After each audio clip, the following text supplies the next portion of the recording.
Have you ever wondered what it feels like to clock out of work only to immediately start a second job?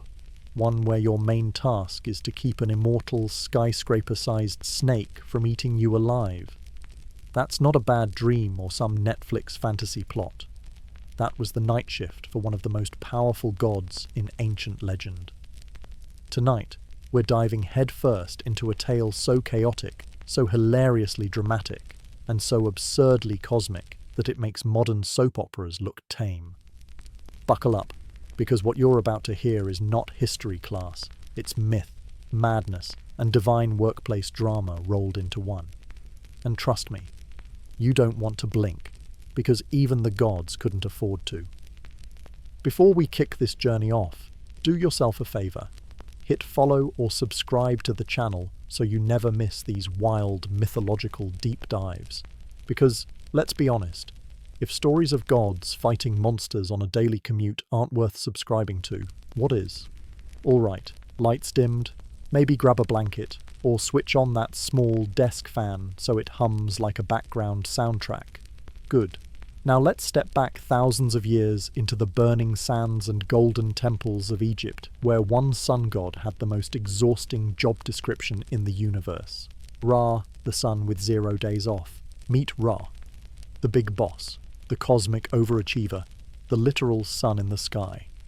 Forget your 9 to 5. Ra was working 24/7 with no PTO. His task? Every single morning, he had to drag his blazing solar barge across the heavens, from the eastern horizon to the western edge. No coffee breaks, no calling in sick, not even a casual work-from-home option. He was the sun, so if Ra didn't show up, everyone was stuck in eternal darkness. Talk about pressure. By day, he lit up the world, offering warmth, visibility, and also giving humans a perfect excuse to complain endlessly about how hot it was. Apparently, even divine gifts can't stop people from whining. But here's where things really turn insane. When Ra's day shift ended, he didn't clock out and rest. Oh no. At night, he took his solar boat straight into the underworld, a place the Egyptians called the Duat, for his second shift. Imagine finishing a 12-hour grind only to immediately fight for your life in a cosmic horror show, every single night. Down there, in the endless shadowy rivers of the Duat, lurked a monstrous chaos serpent known as Apophis. Picture a snake so massive it could coil around a skyscraper twice, with eyes glowing like burning coals and one obsession, swallowing Ra whole and snuffing out the sun forever. And this wasn't a one-time battle either. Every single night, Apophis rose up and lunged at Ra's vessel. Every single night, Ra had to fight, dodge, blast, or outmaneuver this immortal enemy. It was like playing an endless video game boss fight that resets the second you win. Now ask yourself, would you still want to be a god if it meant running this daily nightmare schedule? The cosmic crew? Of course, even gods delegate. Ra didn't sail through the underworld alone. His solar boat was staffed with a divine crew of helpers who were basically the mythological version of unpaid interns. Only instead of fetching coffee, they hurled fireballs and spears at eldritch horrors. Among this supernatural squad was Set, a god who would later become infamous for some very shady family drama. We'll get to that mess later. And then there was Mayhem, a colossal protective serpent who coiled tightly around Ra's vessel like godly bubble wrap. Their whole job description? Keep Ra alive long enough for dawn to return. If you think your office politics are bad, try working on a ship where one of your co-workers is destined to kill his own brother in a power grab, and another is literally a snake. This wasn't just a team, it was the ultimate reality TV cast. Humanity ruins everything. Now, if dragging the sun and fighting chaos snakes wasn't exhausting enough, Ra also had to deal with the worst force in the universe: humans. At first, people adored him. He was the ultimate source of light and life. But as the years wore on and Ra began to appear a little older, because even gods don't escape the perception of age, mortals started getting bold. They mocked him, called him weak, unfit, past his prime. Ungrateful much? Ra, in a moment of divine rage that can only be described as a bad PR day, unleashed Sekhmet, the lioness goddess of war and destruction, to teach humanity a lesson. And by lesson, I mean she went full apocalypse mode. Sekhmet roared across the land, tearing into people like it was an all-you-can-eat buffet. Blood rivers, burning villages, sheer chaos. Eventually, Ra realized this was spiraling out of control. Oops.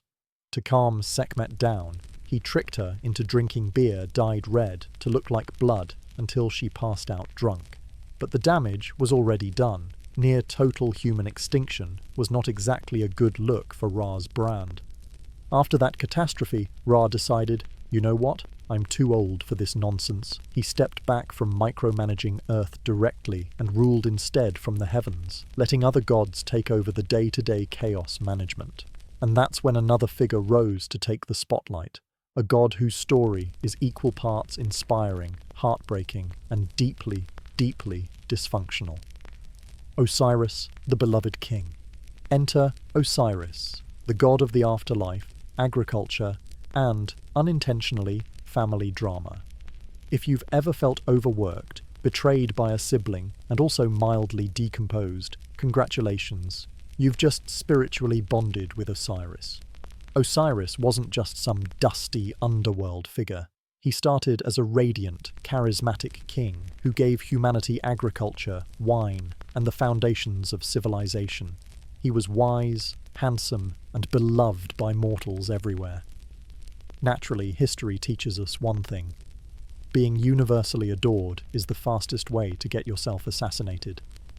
And of course, waiting in the shadows was his brother Set, the god of storms, chaos, and middle child syndrome with a gym membership. Set's jealousy was no secret. He envied Osiris's popularity, his throne, and probably even his hair. But instead of sulking in the corner like a normal bitter sibling, Set went full villain with a plan. The coffin conspiracy. Here's where things get Shakespearean. Set commissioned an elaborate, custom-made coffin, perfectly measured to fit Osiris's body. Then he threw a grand feast, inviting everyone, including Osiris himself. At the height of the party, Set dramatically unveiled the coffin and said, "Whoever fits in this sarcophagus exactly can have it as a gift." Now, if someone invited you to lie down in a suspiciously perfect coffin at a party, you'd hopefully say no. But Osiris, ever the trusting optimist, he climbed right in. Cue the villain music. The moment Osiris lay down, Set slammed the lid shut, nailed it, sealed it with spells, and then hurled the coffin straight into the Nile like a divine Amazon return package. Overkill? Maybe. Effective? Absolutely. The coffin floated downstream until it eventually washed ashore in a faraway city, and with that, Osiris's peaceful reign ended, and Egypt's most dramatic family feud kicked into high gear. Personal commentary. Let's pause for a moment. Isn't it wild how myths, whether Egyptian, Greek, or Norse, always come down to the same thing? Cosmic forces, magical powers, giant monsters, and yet the heart of the drama is usually something painfully human. Jealousy, betrayal, bad decisions at parties. Osiris's story could just as easily play out on a modern TV drama, only with fewer giant snakes and more passive-aggressive text messages. That's why these myths still resonate. They mirror the messiness of human life, but crank the volume up to 11, and that's only scratching the surface. Because while Osiris's body drifted away inside a coffin, his wife Isis was already preparing to rewrite destiny. Set was gloating in his villain arc, and Ra was probably somewhere in the heavens muttering, "This is why I retired." Follow or subscribe to the channel now, because the next chapter only gets wilder, with resurrection magic, dismembered body parts, and a revenge plot so intense it shaped the afterlife itself. If you thought getting stuffed into a coffin and tossed down the Nile was the worst thing that could happen to Osiris, think again. That was just Act 1. The real madness began when Set decided that simply drowning his brother wasn't dramatic enough. No, Set wanted to make sure Osiris stayed gone forever, and what better way to guarantee that than by chopping his body into pieces like some deranged divine butcher? 14 chunks, to be exact. Why 14? Because 12 felt too neat. 13 too obvious, but 14, that was pure chaotic style. But Osiris wasn't completely out of luck. He had Isis, his wife, his sister, his sorceress, his everything. In a mythology where gods treated relationships like an infinite family tree loop, Isis was the ultimate definition of ride or die. And when I say ride or die, I mean literally. She rode across continents on a scavenger hunt for dismembered limbs while swearing she wouldn't stop until her man was whole again. Who else does that? Forget rom-coms. This was the original love story, the great corpse quest. Imagine the determination it takes to track down scattered limbs across deserts, rivers, and foreign lands. Isis scoured every corner of the earth, each piece recovered with grief, magic, and relentless focus. And she almost succeeded. Almost. She found 13 out of 14. What was missing? The one piece that made Osiris a complete man. His royal scepter, so to speak. You can fill in the blanks. But Isis was not a goddess who accepted defeat. If reality denied her, she'd craft her own solution. With a mix of gold, magic, and pure stubbornness, she rebuilt what was missing. And when the body was finally reassembled, she didn't stop there. Using necromancy and sheer willpower, Isis breathed life back into Osiris, if only for one miraculous night. That night was enough. Out of grief and devotion was born a child, Horus, the falcon-headed god who would one day rise as Egypt's avenger. And with that, Osiris's journey shifted. He stepped back from earthly power, respectfully retiring to the underworld, where he became its eternal judge. Think HR manager of eternity. But instead of employee complaints, he weighed human souls against a feather. And instead of office assistants, he had crocodile-headed demons at his side. A desk job, yes, but one that made him more feared and respected than ever before. Dead, Osiris had finally found his true calling. The moral: never climb into suspicious furniture offered by family. Always marry someone competent enough to glue you back together. And sometimes, ruling from the grave is better than ruling from the throne. Isis, the goddess of I'll fix it myself. Now let's shift the spotlight to Isis, arguably the most impressive multitasker in mythology. Beauty? Check. Wisdom? Double check. Magical power? Off the charts. A family tree that looked like a Mobius strip? Well, ancient Egypt called that normal. But Isis wasn't just another goddess. She was the goddess, protector of pharaohs, mother of Horus, inventor of healing spells, master necromancer, and part-time shape-shifting grief tornado who sometimes sprouted wings when things got really intense. If you're trying to picture her energy, imagine Hermione Granger from Harry Potter, but older, more dangerous, fueled by vengeance, and very into embalming. That's Isis. Her crowning achievement? Pulling her husband back together after he was hacked into 14 artisanal death nuggets. No small task. Imagine a scavenger hunt so traumatizing that every prize you win is just another severed limb. She found 13, improvised the last with gold, and somehow managed to turn that patchwork project into a functioning resurrection. Egyptians didn't call it creepy, they called it devotion. A goddess, a gold prosthetic, and a baby. Once Osiris was momentarily alive again, Isis wasted no time. She magically conceived Horus, the child destined to challenge Set.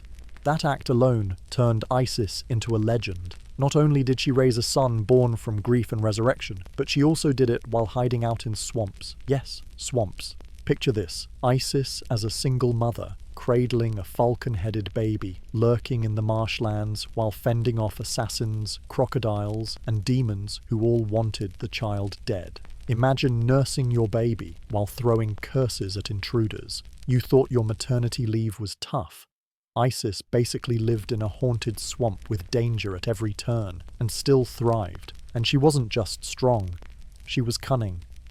Isis once pulled off the divine equivalent of hacking Ra's personal email. How?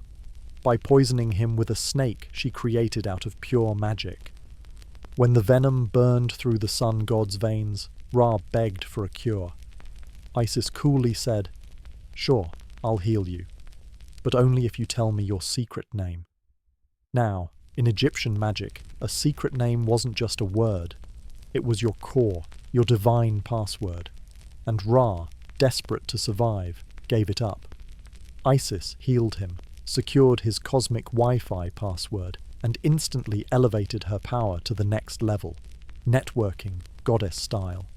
Why Isis mattered. Isis became so beloved, so powerful, that ordinary Egyptians began modeling their lives after her. She was devotion, she was resilience, she was grief and love fused into magic. She embodied an unstoppable spirit.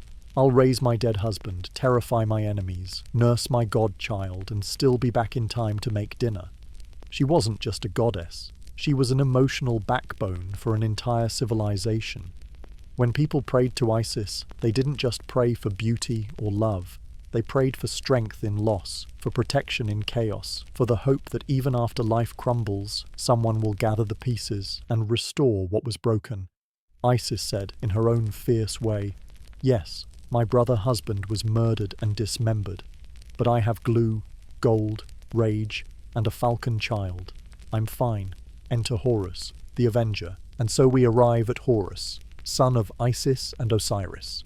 If Isis was the tireless mother and Osiris the tragic king turned underworld manager, then Horus was the angry heir, the god of kingship, the sky, and dramatic revenge arcs that would make Hollywood jealous.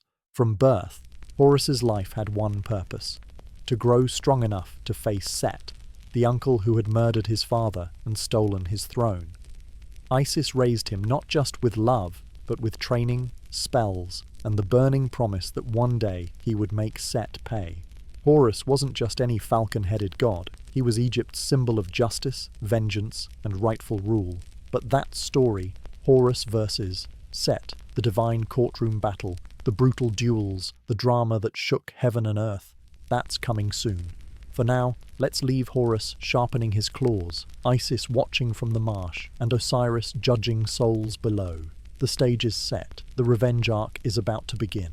Imagine growing up in the middle of a swamp, with assassins hiding in the reeds, scorpions crawling under your cradle, and your mother constantly checking over her shoulder in case your murderous uncle shows up with a new plan. That was Horus's childhood.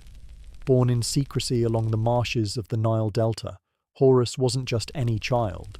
He was the living spark of vengeance, nursed by Isis, shielded by spells, and protected from every venomous creature the wetlands could throw at him. If Spider-Man's origin story involved more bird heads, necromancy, and swamp-dwelling monsters, it would have looked something like this. Horus grew up knowing only one truth. His father, Osiris, had been murdered by Set, and one day that debt had to be paid. The moment divine puberty hit, Horus didn't just sulk in teenage rage. He declared war. He wasn't out to just reclaim a throne. He was out to prove that justice, family, and divine order still mattered in a world where chaos had laughed its way into power.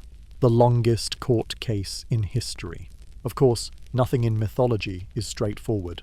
Horus marched forward to claim the throne of Egypt, declaring himself the rightful heir. Set, smug as always, smirked and said, "Actually, I killed your dad, so the crown's mine now." The gods, naturally unable to just flip a coin or declare a winner, decided this dispute required bureaucracy. Welcome to the great celestial courtroom drama, an 80-year trial that redefined the word petty. Yes, 80 years. That's generations of mortals born, lived, and died, while the gods argued over custody of the throne like parents who couldn't finalize a divorce. The trial wasn't just lawyers and judges either. It was filled with divine challenges, magical contests, and straight-up slapstick battles. Picture boat races across sacred waters, transformations into animals, dazzling duel competitions, and even sorcery duels that ended with both parties covered in cosmic debris. But the weirdest, most eyebrow-raising episode, that one belongs in a category of its own. The infamous lettuce incident. Here's where mythology takes a turn that even Hollywood wouldn't dare script. Set, determined to humiliate Horus, attempted to overpower him in a deeply disturbing way, trying to assert dominance with what can only be described as divine fluids. But Horus wasn't about to give Set the satisfaction. Instead, he calmly caught the evidence in his hand, marched off, and flung it into the swamp. Enter Isis with her unmatched creativity. She took Set's own trick against him, trapping his seed in a head of lettuce, which, conveniently, was Set's favourite snack. Later, Set unsuspectingly ate it, sealing his humiliation, when the gods tested both Horus and Set to see who had the upper hand in this power struggle. The evidence betrayed Set. That's right, divine courtroom drama solved by produce. Welcome to ancient mythology, where lettuce doubles as evidence and there are no refunds for the trauma of hearing this story.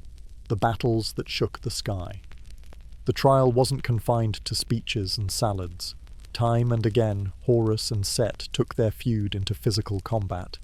There were duels so fierce that they cracked the heavens, transformations that turned gods into hawks, hippos, and lions, and one unforgettable brawl where Set gouged out Horus's eye. That eye, drenched in divine pain, became one of the most famous symbols in history. When the gods restored it, the eye of Horus wasn't just healed, it was transformed into an eternal emblem of protection, power, and resilience. Soldiers painted it on their shields, rulers wore it as a sign of authority, and centuries later, modern tourists still etch it into tattoos because it looks cool. But for the Egyptians, it wasn't just an aesthetic, it was a promise. The Eye of Horus said, "I've survived betrayal, mutilation, and divine lettuce wars.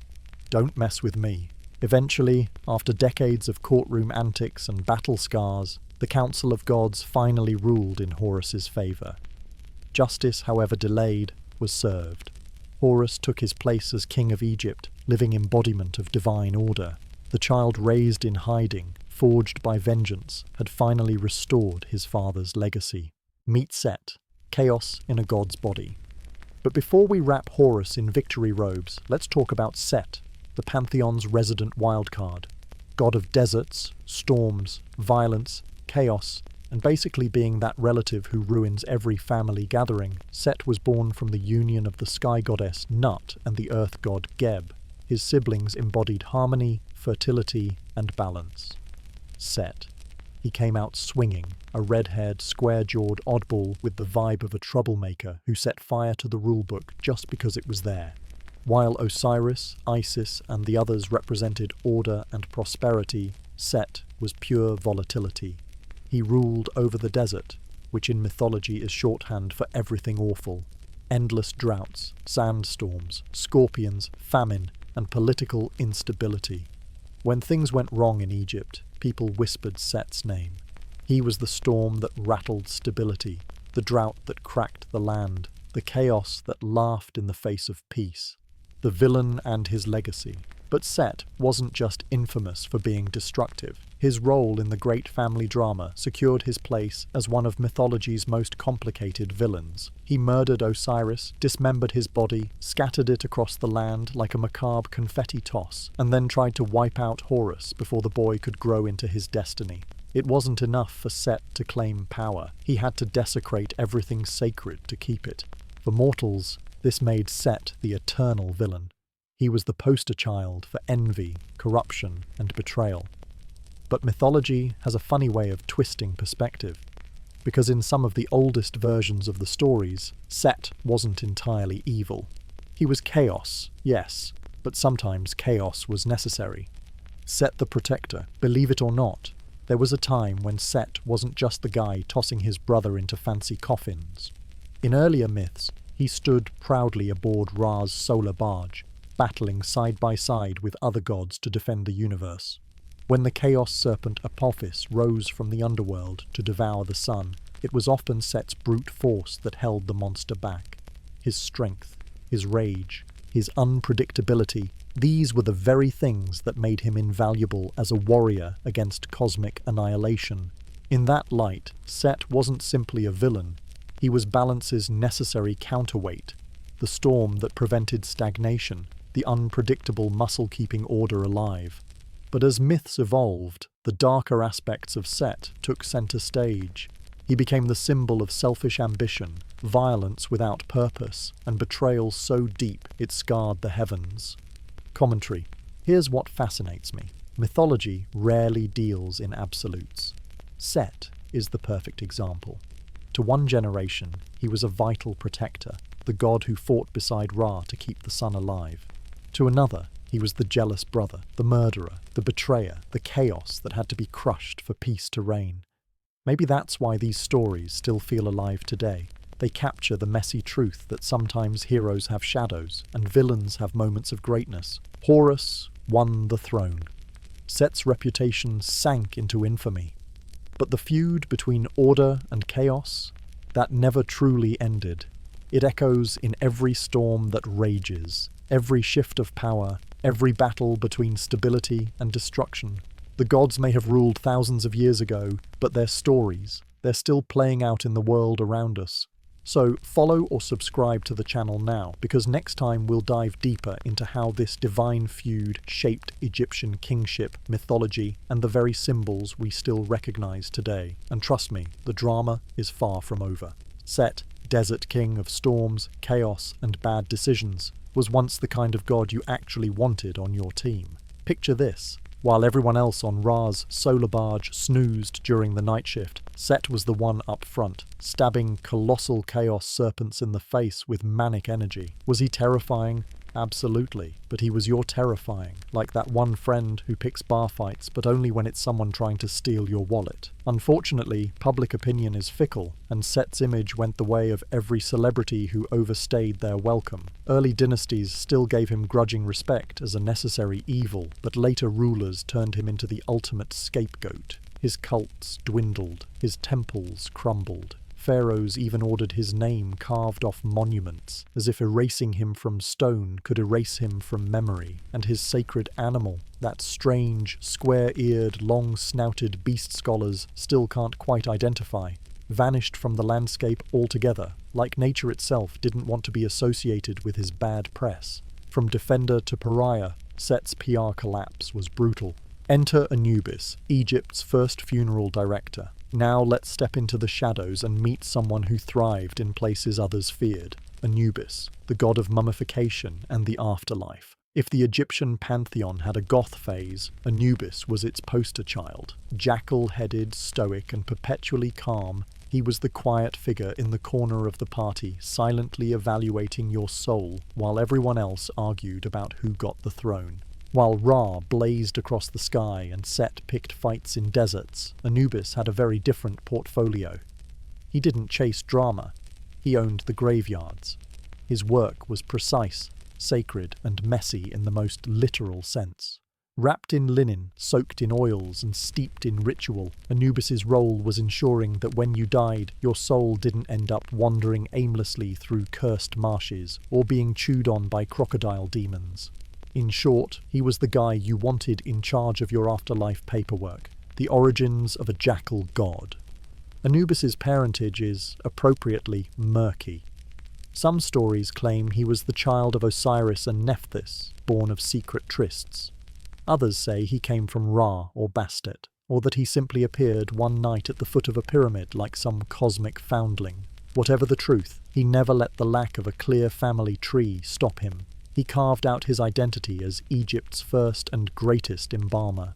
When Osiris was butchered into 14 grisly fragments, it was Anubis who painstakingly reassembled him. Not Isis with her grief-fueled magic, not Horus with his righteous rage. Anubis. He cleaned each piece, applied oils, wrapped the remains, whispered sacred words, and perfected the art of preservation. With that, he created the first mummy. Osiris's second life in the underworld was possible because Anubis had steady hands and infinite patience. You could say Osiris owes his immortality to Anubis's ancient mortuary finesse, judging hearts with calm precision. Anubis also introduced one of Egypt's most famous afterlife traditions, the weighing of the heart. In the Hall of Two Truths, the dead would stand trembling as their hearts were placed on one side of a scale, with the feather of Mayat, symbol of truth and balance, on the other. If the heart was lighter, the soul passed on to eternal peace. If it was heavier, weighed down by lies, guilt, or maybe that time you borrowed grain and forgot to return it, well, then it was fed to Ammit, a crocodile-lion-hippo hybrid that looked like nature's rough draft. Through it all, Anubis never flinched. He didn't scream or gloat. He simply observed, measured, and ensured balance. Calm, detached, unblinking. the kind of cosmic judge who might sip tea while watching your fate get decided. Despite his eerie image, Anubis wasn't cruel. He protected tombs from robbers, honored the dead, and guided souls with quiet dignity. If he were around today, he'd probably run the most prestigious funeral home in the city. 5-star reviews guaranteed, amazing service, grandma looks timeless. Thoth, the cosmic secretary. Now let's move from jackals to ibis heads. Meet Thoth, god of wisdom, writing, science, magic, and the moon. If ancient Egypt had a class valedictorian, it was Thoth.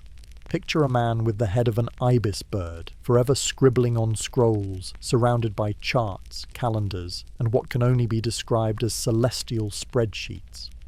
Unlike the other gods constantly involved in palace scandals and revenge arcs, Thoth stayed above the pettiness. He didn't waste time on who stole whose throne.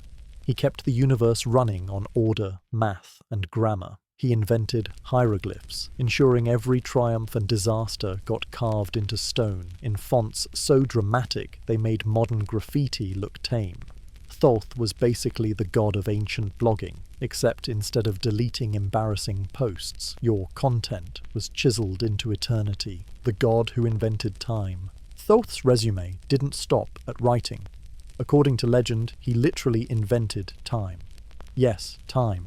The thing you're currently spending watching videos about gods with bird heads. How? He gambled with Khonsu, the moon god, and won 5 extra days that didn't exist before. Those bonus days became the birthdays of Egypt's most important gods, including Osiris, Isis, and Set. If you were born in late August, you basically owe your existence to Thoth's dice game. But Thoth wasn't just a scholar, he was also the cosmic record keeper. In the Hall of Two Truths, as Anubis weighed your heart, Thoth stood to the side with stylus in hand, taking notes like a divine court stenographer. He wasn't there to judge, he was there to document, making sure your eternal record was accurate. Think of him as the universe's most thorough bureaucrat, and of course, he had his magical side. Thoth was credited with writing the legendary Book of Thoth, a tome so powerful it could let you speak to animals, command gods, and possibly score free drinks in the underworld cafe. Naturally, it was hidden away, because the last thing anyone needed was an overzealous amateur with the ability to rewrite reality. Bastet, the feline force. If you've ever lived with a cat and thought, this animal acts like royalty, congratulations. You've experienced Bastet energy firsthand. Bastet, the beloved goddess of home, fertility, music, and divine protection, is usually depicted as a serene woman with the head of a domestic cat. Calm, graceful, smug, she radiated the aura of someone who knows she's adored and has no intention of being humble about it. But don't let the soft fur and purrs fool you. Bastet wasn't always the gentle lap cat of the pantheon. In her earlier, wilder form, she was a lioness, a sun-drenched predator who tore through enemies with claws and fangs. She was destruction incarnate, a goddess whose roar could shatter armies. Over time, she softened into the more approachable cat form, but the edge never vanished. Beneath the elegance, the predator still lingered. Imagine praying to Bastet. On one hand, she'd bless your home, guard your children, and inspire music. On the other, she might casually knock over your offerings like a cat swatting a glass off the table, just to remind you who was in charge. That duality made her irresistible to Egyptians, part protector, part chaos, entirely divine. Commentary. What's fascinating here is the contrast. Set represented chaos spiraling out of control. Anubis represented order in death. Thoth represented knowledge and balance, and Bastet embodied the strange truth that even the softest creatures carry shadows of ferocity. Together, they painted a pantheon, not of perfect beings, but of gods who reflected life's contradictions. Chaos and order, wisdom and instinct, death and rebirth, cats who purr and cats who bite. These stories still echo today. You see the eye of Horus on jewellery, the jackal of Anubis in pop culture, the elegance of Bastet in every house cat that ignores you, and the scribal wisdom of Thoth in every system of knowledge we cling to. The gods are gone, but their echoes are everywhere. Long before Bastet became the sleek, purring guardian of hearth and home, she was something far more terrifying. In her earliest form, she prowled as a lioness, tearing through enemies, shredding chaos into ribbons, and gnawing on battlefields like they were squeaky toys. Picture Sekhmet's equally feral twin sister, only calmer after a nap, a bath, and maybe a light snack. Over time, though, as cities expanded and Egyptians began valuing family, farming, and household peace over endless carnage, Bastet's divine image shifted. The lioness claws retracted, the blood-soaked mane vanished, and in her place emerged the domestic cat goddess, soft, serene, and smug enough to demand worship while lounging on temple steps. Suddenly, Bastet wasn't just the embodiment of violence. She was the defender of homes, mothers, and children. Still fierce, still divine, but with velvet paws instead of bloody ones. Don't mistake her transformation for weakness, though. Anyone foolish enough to pull her tail without permission quickly discovered that the house cat form came with sharp reminders. The cat lady of Bubastis. Bastet's cult city, Bubastis, exploded into popularity, becoming ancient Egypt's feline capital. Pilgrims flocked there not to hear philosophical sermons or meditate on cosmic order, but to celebrate cats. They brought offerings, prayed in her honor, and sometimes even arrived with small cat-shaped coffins. Yes, people mummified their cats and brought them to Bubastis, because eternal devotion apparently included linen-wrapped mister. Whiskers. The city brimmed with cats everywhere, shrines, streets, temple walls. Graffiti from the time reveals families proudly depicting themselves travelling with their feline companions, as if to say, yes, our cat is holy. Don't act surprised. And honestly, were they wrong? To the Egyptians, cats weren't just cute companions. They were sacred extensions of Bastet herself. Music, dance, and divine joy. Bastet wasn't only about domestic warmth, she was also a goddess of music and celebration. Her festivals overflowed with dancing, rattling sistrums, sacred musical instruments, and enough wine to make your average wedding reception look tame. Women would shake rattles, sing, and toast to Bastet in what were part religious rituals and part unapologetic parties. The logic was simple. If cats could stretch lazily in sunbeams and still be divine, why shouldn't people also celebrate joy as sacred? But beneath the playful festivals lingered a strict warning. To harm a cat in ancient Egypt, even by accident, was a crime so severe it could cost you your life. Trip over your household tabby, and before you knew it, you'd find yourself judged by Anubis in the afterlife and condemned by furious neighbours in the present. Bastet's wrath was legendary, protective, and merciless at once. Hathor, the party goddess. Now, from feline grace to cosmic chaos, let's meet Hathor, one of Egypt's most beloved goddesses. Imagine a radiant figure with cow ears, a sun disk on her head, and the uncanny ability to make people fall in love, start dancing, cry uncontrollably, or do all three within minutes. Hathor was joy personified, the original party goddess. She ruled over love, beauty, fertility, motherhood, music, and most importantly, beer. Yes, beer. The Egyptians were far too pragmatic to entrust something so essential to mortals. They put it in divine hands, ensuring their favorite beverage was not just refreshment, but sacred ritual. Hathor often appeared as a beautiful woman with bovine features, a divine motherly aura radiating from her. She nurtured the pharaohs, guided souls into the afterlife, and had the power to make even your worst haircut feel like a sacred choice. Yet behind her playful and affectionate side lurked a history far more feral. The lioness within. Hathor had a darker past. In earlier myths, she appeared as Sekhmet, the lioness goddess of war and destruction. This was no gentle, cow-eared deity. Sekhmet was a blazing storm of solar fury, born from Ra's wrath, when humanity dared to mock the sun god in his old age. Think of her as the divine apocalypse button Ra pressed when mortals got too sassy. Sekhmet descended on humankind with merciless precision. She wasn't just killing, she was reveling in it. Every strike of her claws and flash of her fangs was fueled by divine joy. Within days, the human race teetered on the brink of annihilation. Even Ra himself, the one who unleashed her, began to panic. He hadn't expected her efficiency to be that terrifying. The hangover redemption. So what do you do when the divine murder lion you created is about to wipe out your entire species? You don't reason with her. You don't fight her. You get her drunk. Ra and his priests brewed 7,000 jugs of beer, dyed red to resemble blood, and poured them across the fields where Sekhmet prowled.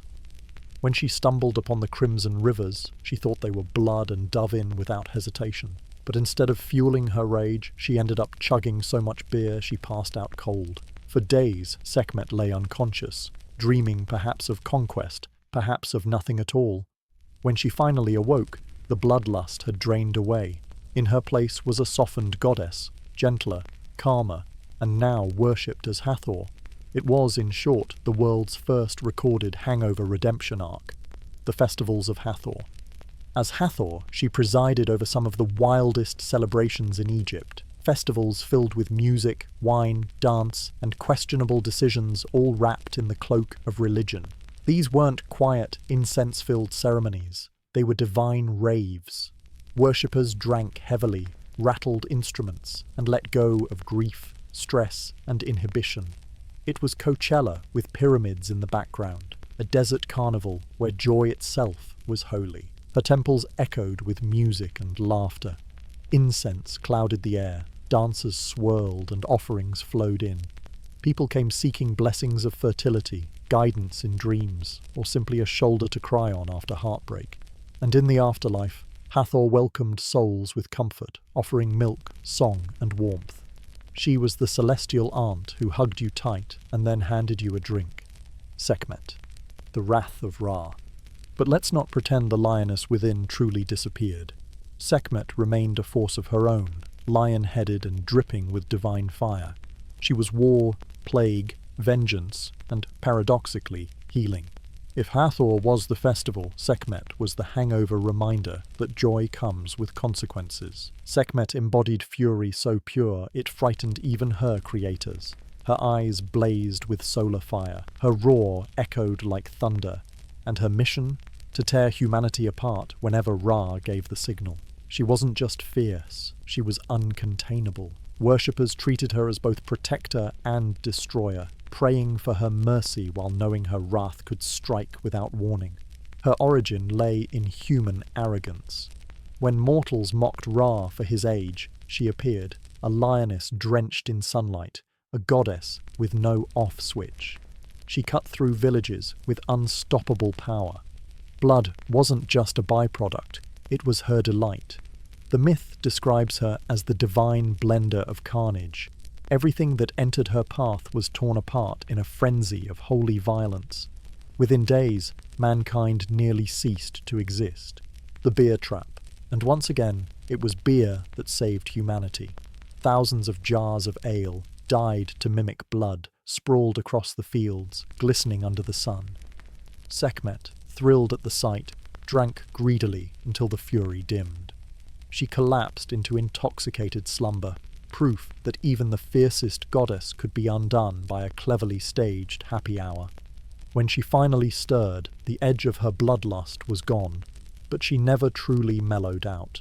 She remained the sword of Ra, the divine enforcer. The Egyptians worshipped her both with awe and with trembling respect. She could bless you with healing or burn your village to the ground. It all depended on her mood.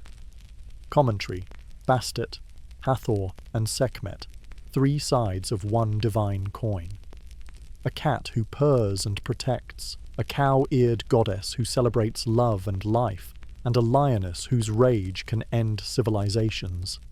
Together, they reflect humanity's own contradictions. We crave safety and comfort. We long for joy and love, but we also carry fury that can erupt in destructive ways.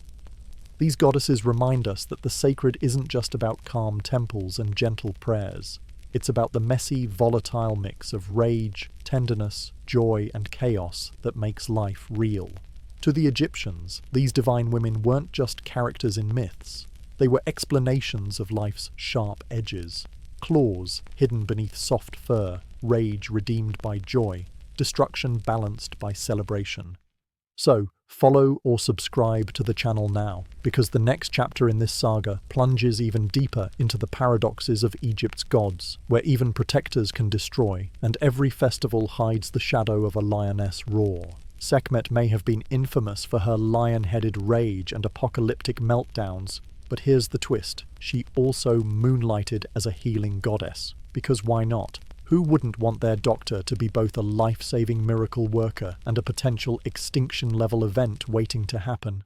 Her temples overflowed with lion statues, protective spells and offerings, all left by desperate people who prayed for cures, while nervously hoping she wouldn't suddenly decide to relive that one time she almost juiced humanity into a smoothie. Worshipping Sekhmet was like keeping a pet tiger for comfort, exhilarating, protective, and terrifying all at once. Ptah, the cosmic craftsman. Now let's step away from fiery war goddesses and meet Ptah, the Egyptian deity who embodied the calm, steady patience of a master builder. If the pantheon were a rock band, Ptah wasn't the flashy frontman smashing guitars or the wild drummer setting his kit on fire. He was the quiet genius in the back, designing the stage itself, tuning the instruments, and making sure the whole show didn't collapse mid-performance. Ptah wasn't about roaring storms or bloody vengeance. He created the universe in the most minimalist way imaginable, by thinking it into existence. According to myth, he first formed all things in his heart, the Egyptian equivalent of the mind, then spoke them aloud, and boom, reality unfolded. While other gods hurled lightning or wielded cosmic weapons, Ptah whispered the world into form. Imagine divine ASMR so powerful it became creation itself, patron of builders and makers. As the god of craftsmen, architects, metalworkers, and artists, Ptah was the divine patron anyone with a chisel, hammer, or blueprint wanted on their side. Angering him was unthinkable. After all, you didn't want your carefully built tomb springing mysterious leaks because you forgot to leave Ptah an offering. His temples, especially the grand one in Memphis, became centers of worship and engineering brilliance. In fact, they likely had the best plumbing in the ancient world. Leave it to the god of construction to make sure his house didn't flood. Unlike Egypt's flashier deities who thrived on chaos and scandal, Ptah dressed simply. He was often depicted wrapped tightly in a mummy-like shroud, holding a staff that combined multiple sacred symbols. Life, stability, and dominion all fused into one divine multi-tool. His skin was frequently painted green, a sign of regeneration and rebirth, though some like to joke it was just sun damage from too many night shifts. The god who let others have the drama. Despite being one of the most powerful gods in the Egyptian pantheon, Ptah rarely shoved himself into the spotlight. He wasn't tangled in messy love triangles, revenge plots, or courtroom soap operas. While other gods were stabbing snakes, staging coups, or falling into lettuce-related scandals, Ptah was sketching sacred geometry and drafting cosmic blueprints. He was the god for people who alphabetize their spice racks and assemble IKEA furniture without swearing.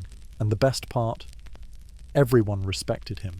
No matter how many times Egyptian theology got rewritten, Ptah was never edited out. He was too essential.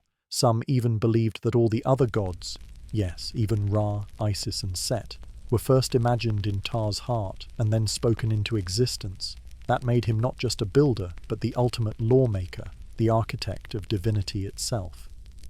Nephthys, the quiet pillar. While the rest of the pantheon brawled, schemed, or basked in the glow of their cults, there was Nephthys. If Egyptian mythology were a soap opera, Nephthys would be the background character who appears in every episode, fixes everyone's problems, but never gets a close-up or credit in the finale. She was the sister of Isis, Osiris, and Set, and if you're already tired reading that, imagine living it.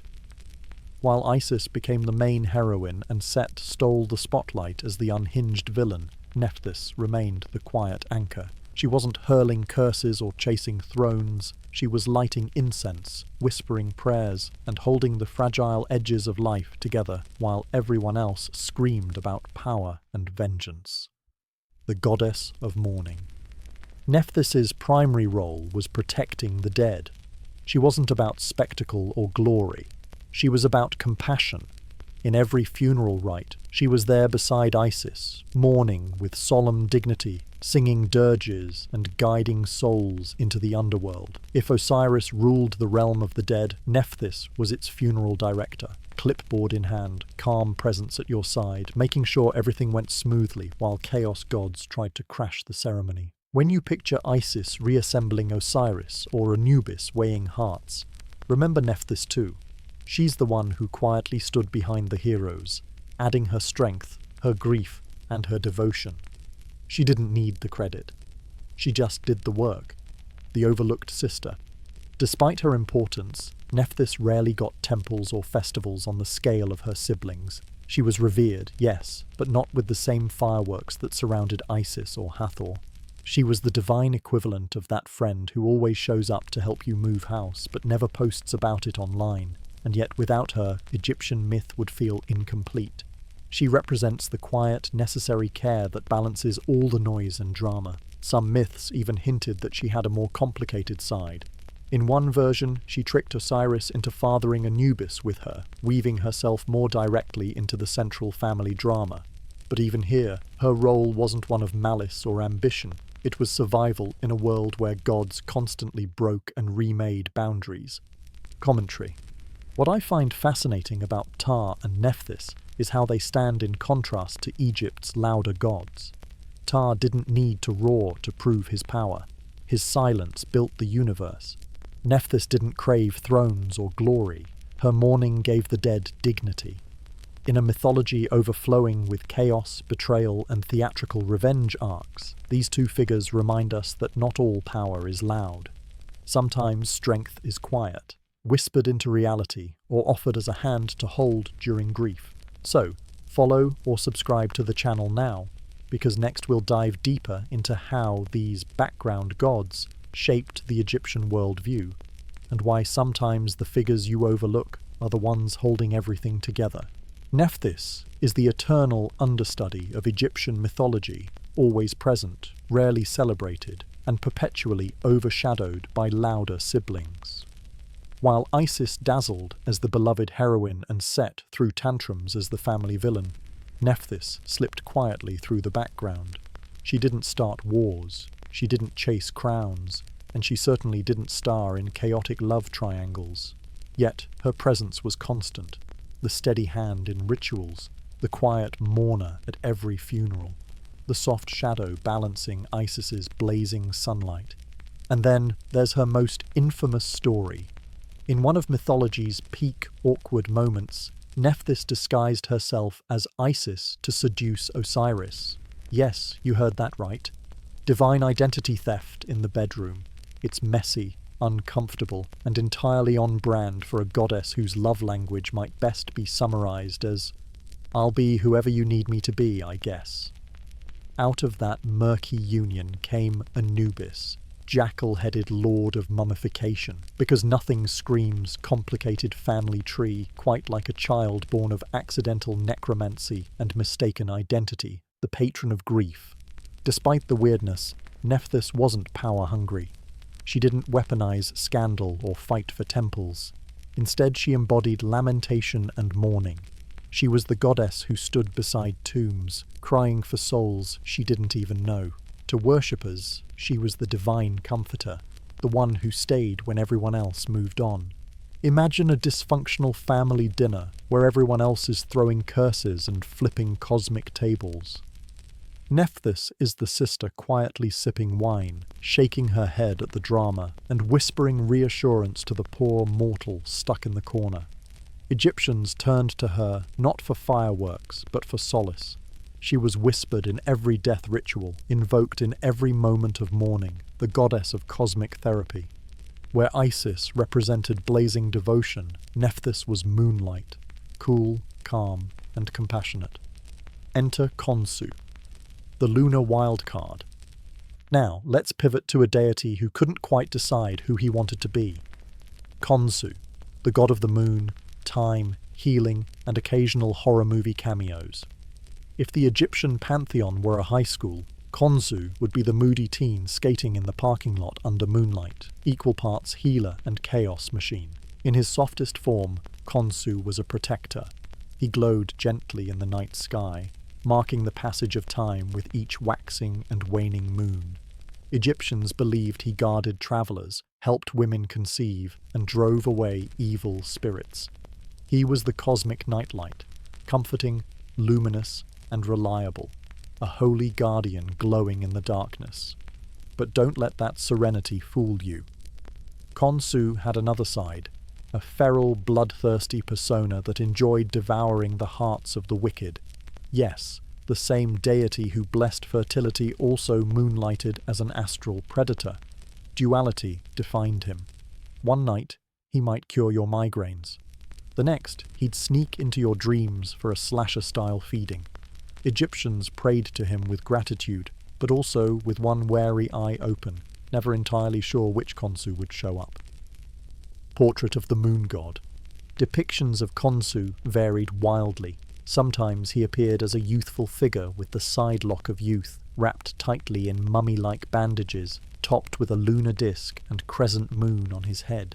Other times he looked eerily like Osiris, holding a crook and flail as if pondering whether to comfort you or terrify you. His form radiated the paradox of the moon itself, always present yet always changing, sometimes a gentle glow, sometimes an ominous shadow, the traveller's tale. One of Khonsu's most famous myths cemented his reputation as a healer. In the story of Khonsu the Traveller, a pharaoh sent a statue of Khonsu to a distant foreign land where a king was gravely ill. The statue didn't just sit there looking decorative, it actually healed the ruler. The locals were so impressed they decided to keep the statue. After all, who wouldn't want a portable moon god who doubled as both nightlight and miracle worker? But Khonsu's statue wasn't having it. After basking in admiration for a while, it simply decided to leave, returning to Egypt like a divine Uber with commitment issues. Message received, Khonsu would help, but he wasn't sticking around just because you asked nicely. Pottery before Pinterest. Khnum the Potter. Long before modern hipsters made ceramics trendy again, Egypt had Khnum, the ram-headed god of creation. Forget fireballs or lightning. Khnum's divine weapon was a potter's wheel. Egyptians believed he literally sat on the banks of the Nile, scooping up silt and clay from the river and moulding humanity by hand. Each person, each soul, was crafted carefully on his wheel like some cosmic art project. While other gods thrived on war, seduction, or dramatic feuds, Khnum quietly shaped life itself. Covered in clay dust, endlessly spinning his wheel, he was less like a raging deity and more like an obsessive art major racing to meet a deadline. He wasn't chaotic or loud. He was patient, deliberate, and endlessly creative. To Egyptians, life wasn't just sparked into being, it was sculpted with care by a ram-headed craftsman. But Khnum's work didn't stop at shaping bodies. Some traditions claimed he moulded each person's fate as well, sculpting lifespans, fortunes, and even flaws into his clay creations. Your quirks, your talents, your challenges, all carefully turned on his wheel long before you took your first breath. Worshippers prayed to him not just for life, but for destiny, a chance to be reshaped, renewed, or blessed with fortune at the divine workshop. His temples thrived along the Nile, especially where fertile silt gathered, reinforcing his link to creation. To farmers, the river carried Khnum's fingerprints. To artisans, he was their divine colleague. To families, he was the unseen craftsman who had literally formed their children. Commentary. This stretch of mythology is fascinating because it reveals the softer but equally unsettling edges of Egypt's pantheon. Nephthys shows the quiet strength of mourning, proof that not all godly power comes from violence or spectacle. Khonsu embodies duality, healing and devouring, moonlight and bloodlust, and Khnum represents patience and craft, the slow, careful artistry of life itself. Together they balance the chaos of louder gods like Set or Sekhmet, They remind us that life isn't only about storms and fire, it's also about grief endured, healing sought, and the slow shaping of destiny by unseen hands. So, follow or subscribe to the channel now, because in the next chapter we'll uncover even more gods and goddesses whose stories prove that Egyptian mythology wasn't just about rage and glory, it was also about the quiet forces, mourners, healers, makers, holding the world together in ways we still feel today.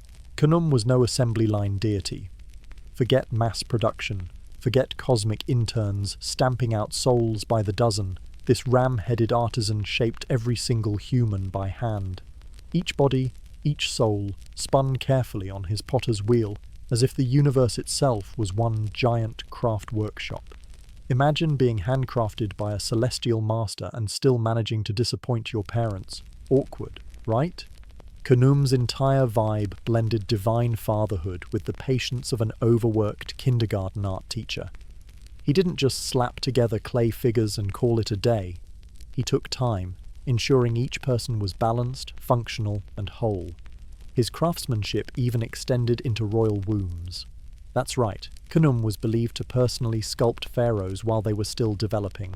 So, if the ruler turned out with a crooked nose or an ego problem the size of a pyramid, technically that was Khnum's design flaw. But despite the responsibility, Khnum wasn't some cold, distant creator. Egyptians loved him because he was gentle, personal, and attentive. They believed he shaped not out of duty, but out of genuine affection, which makes the fact that he had the horned head of a giant ram both hilarious and unsettling. There's something surreal about picturing your soul tenderly cradled by a beast that looks ready to headline a heavy metal album cover, master of mud and water. Khnum's connection to the Nile only deepened his importance. As guardian of the river's flow, he controlled Egypt's very lifeblood. Without the Nile's annual flooding, farmland would dry, crops would fail, and civilization itself would crumble. Khnum had the mud, the muscle, and the divine plumbing license to keep everything running. He wasn't just the potter of humans, he was the potter of life itself. Worshippers flocked to his temples with offerings of food, water, and prayers. After all, gratitude seemed the bare minimum when the god in question had personally handcrafted your liver. His cult centers thrived, particularly in places where the Nile's silt piled rich and thick. To the Egyptians, every fertile bank was evidence of Khnum's artistry. Taweret, the hippopotamus guardian. Now, imagine you're in ancient Egypt and expecting a child. There are no epidurals, no sterile delivery rooms, no cheerful playlists to soothe contractions. Instead, it's hot sand, sweat, whispered spells, and midwives invoking a deity who embodied both tenderness and raw primal terror. Taweret, the Great One. Taweret was one of mythology's most unforgettable figures, a hippopotamus-bodied goddess with lion limbs, a crocodile tail, and the kind of maternal glare that could silence even the most arrogant pharaoh. She was living, breathing divine signage that screamed, "Don't mess with this mom," protector of mothers and children. Despite her monstrous form, Taweret's role was profoundly maternal. She guarded pregnancies, watched over infants, and protected women during childbirth, a process that, in the ancient world, was fraught with danger. Without medical science, without antibiotics, childbirth was a battlefield, and Taweret was the spiritual bouncer standing at the gate, daring evil spirits to even try slipping past her.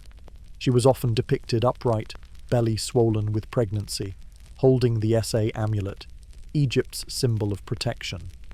In her hands, the amulet wasn't just symbolic, it was an unshakable, no trespassing sign against demons and death, the mama bear of myth. Egyptians looked at hippos, especially mothers, and saw unstoppable devotion. Cute in drawings, terrifying in reality, female hippos would shred crocodiles to protect their calves. That ferocity translated perfectly into Taweret's mythology. To entrust her with your labor was to summon nature's most dangerous maternal instinct. Her image appeared everywhere, on amulets, furniture, headrests, and bedposts. Pregnant women carried charms of Taweret, whispered her name in prayers, and clutched her likeness during delivery. Even household mugs and spoons bore her face, as if to remind everyone in the house. This home is under divine protection. In a way, she was the ancient equivalent of plastering Mama Bear on board stickers all over your SUV.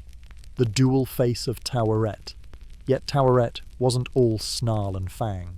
She also represented comfort and tenderness. For every terrifying hippo roar, there was the warmth of a goddess who loved fiercely. Mothers turned to her not only for protection, but for reassurance, a divine companion who understood their fear and shared in their strength. Egyptians knew childbirth could end in tragedy. By invoking Taweret, they invited both compassion and raw ferocity into the room. Her presence was a reminder, yes, this is dangerous, but you are not alone. Commentary. What I love about Khnum and Taweret is the way they reflect everyday concerns made divine. Khnum wasn't about cosmic battles or thrones. He was about shaping life, literally. Taweret wasn't a glamorous goddess of courtly intrigue. She was a protector where protection was most desperately needed, at the fragile threshold of birth. Together, they show us that ancient mythology wasn't just about lofty gods fighting serpents in the sky.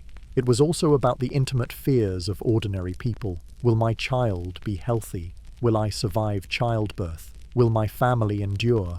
Egyptian myth transformed those anxieties into divine relationships. Your body, handcrafted by Khnum, your child, guarded by Taweret.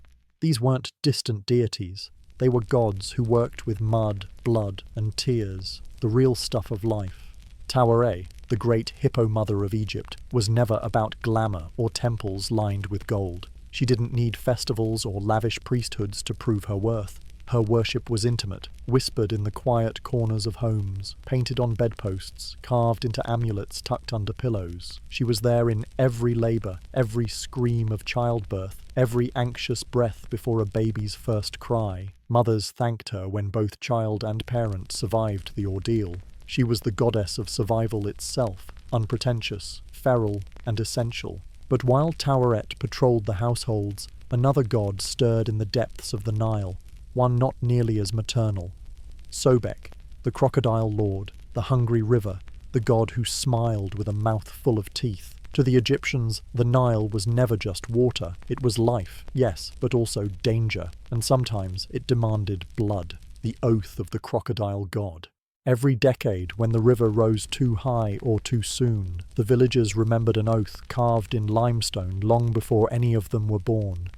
If they did not offer Sobek a bride, he would take what he wanted. The river's hunger was indiscriminate. Fields drowned, boats overturned, children swallowed in its coils. Better one life than many. That was the bargain. So, under the full moon of the 10th year, the lottery bowl appeared in the village square. Its surface gleamed in the torchlight, filled with papyrus strips bearing the names of every eligible girl. Families gathered in silence. No one spoke of the brides chosen in years past. No songs, no shrines, no memories. To remember was to tempt grief. Once given to the river, they were gone, devoured, or erased. This year, as the eldest priest dipped a trembling hand into the bowl, the air itself seemed to tighten. Fingers closed around a slip. The crowd leaned in, bracing. But before the name was even read aloud, a voice cut through the square. "I will go." Gasps rippled. The voice belonged to Liot, 16 years old, an orphan, born the same year as the last sacrifice. Her name wasn't even in the bowl. No family had submitted it. No one expected her to be chosen. She had no parents to grieve her, no lineage to defend. And yet, there she stood, steady, unblinking. The priest faltered. "Child, the gods have not chosen you." "They have," she said, interrupting. "They always take a girl. Better one who walks willingly." Some whispered she was brave, others muttered madness, but no one stopped her. In the end, silence carried her choice. The offering. At dawn, the ritual began. The villagers dressed Liot in white linen and crowned her with lotus blossoms, petals trembling in the morning air. A solemn procession wound its way to the riverbank. No flutes, no drums, no hymns, only footsteps and muffled sobs. The Nile glistened gold under the rising sun. It looked beautiful, too beautiful for what was about to happen. Leot didn't hesitate.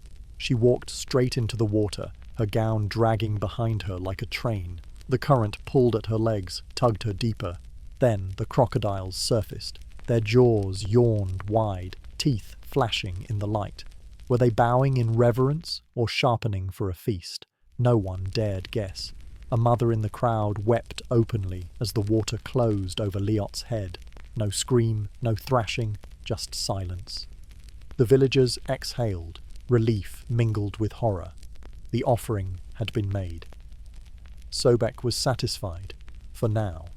Life could continue, or so they believed, descent into the Nile. Leot was not dead. The moment the river swallowed her, something shifted. She expected pain, the tearing of teeth, the suffocating crush of water. Instead, she drifted in a silence so complete it pressed against her skin like velvet. Her eyes opened, but there was no sunlight above, no sky, only endless water. She did not drown, her lungs filled with liquid, cool and smooth, yet she lived. Her white linen floated around her like petals, luminous in the murk. The deeper she sank, the warmer it became, not searing, but comforting, alive. Then came the shadows. Long, slow, powerful. Crocodiles. Not 2, not 3, but dozens, their bodies gliding alongside her in perfect formation. Their golden eyes glowed faintly, unblinking, watching her with something that was neither hunger nor mercy. They moved with her, a living procession, not predators, escorts, the temple beneath.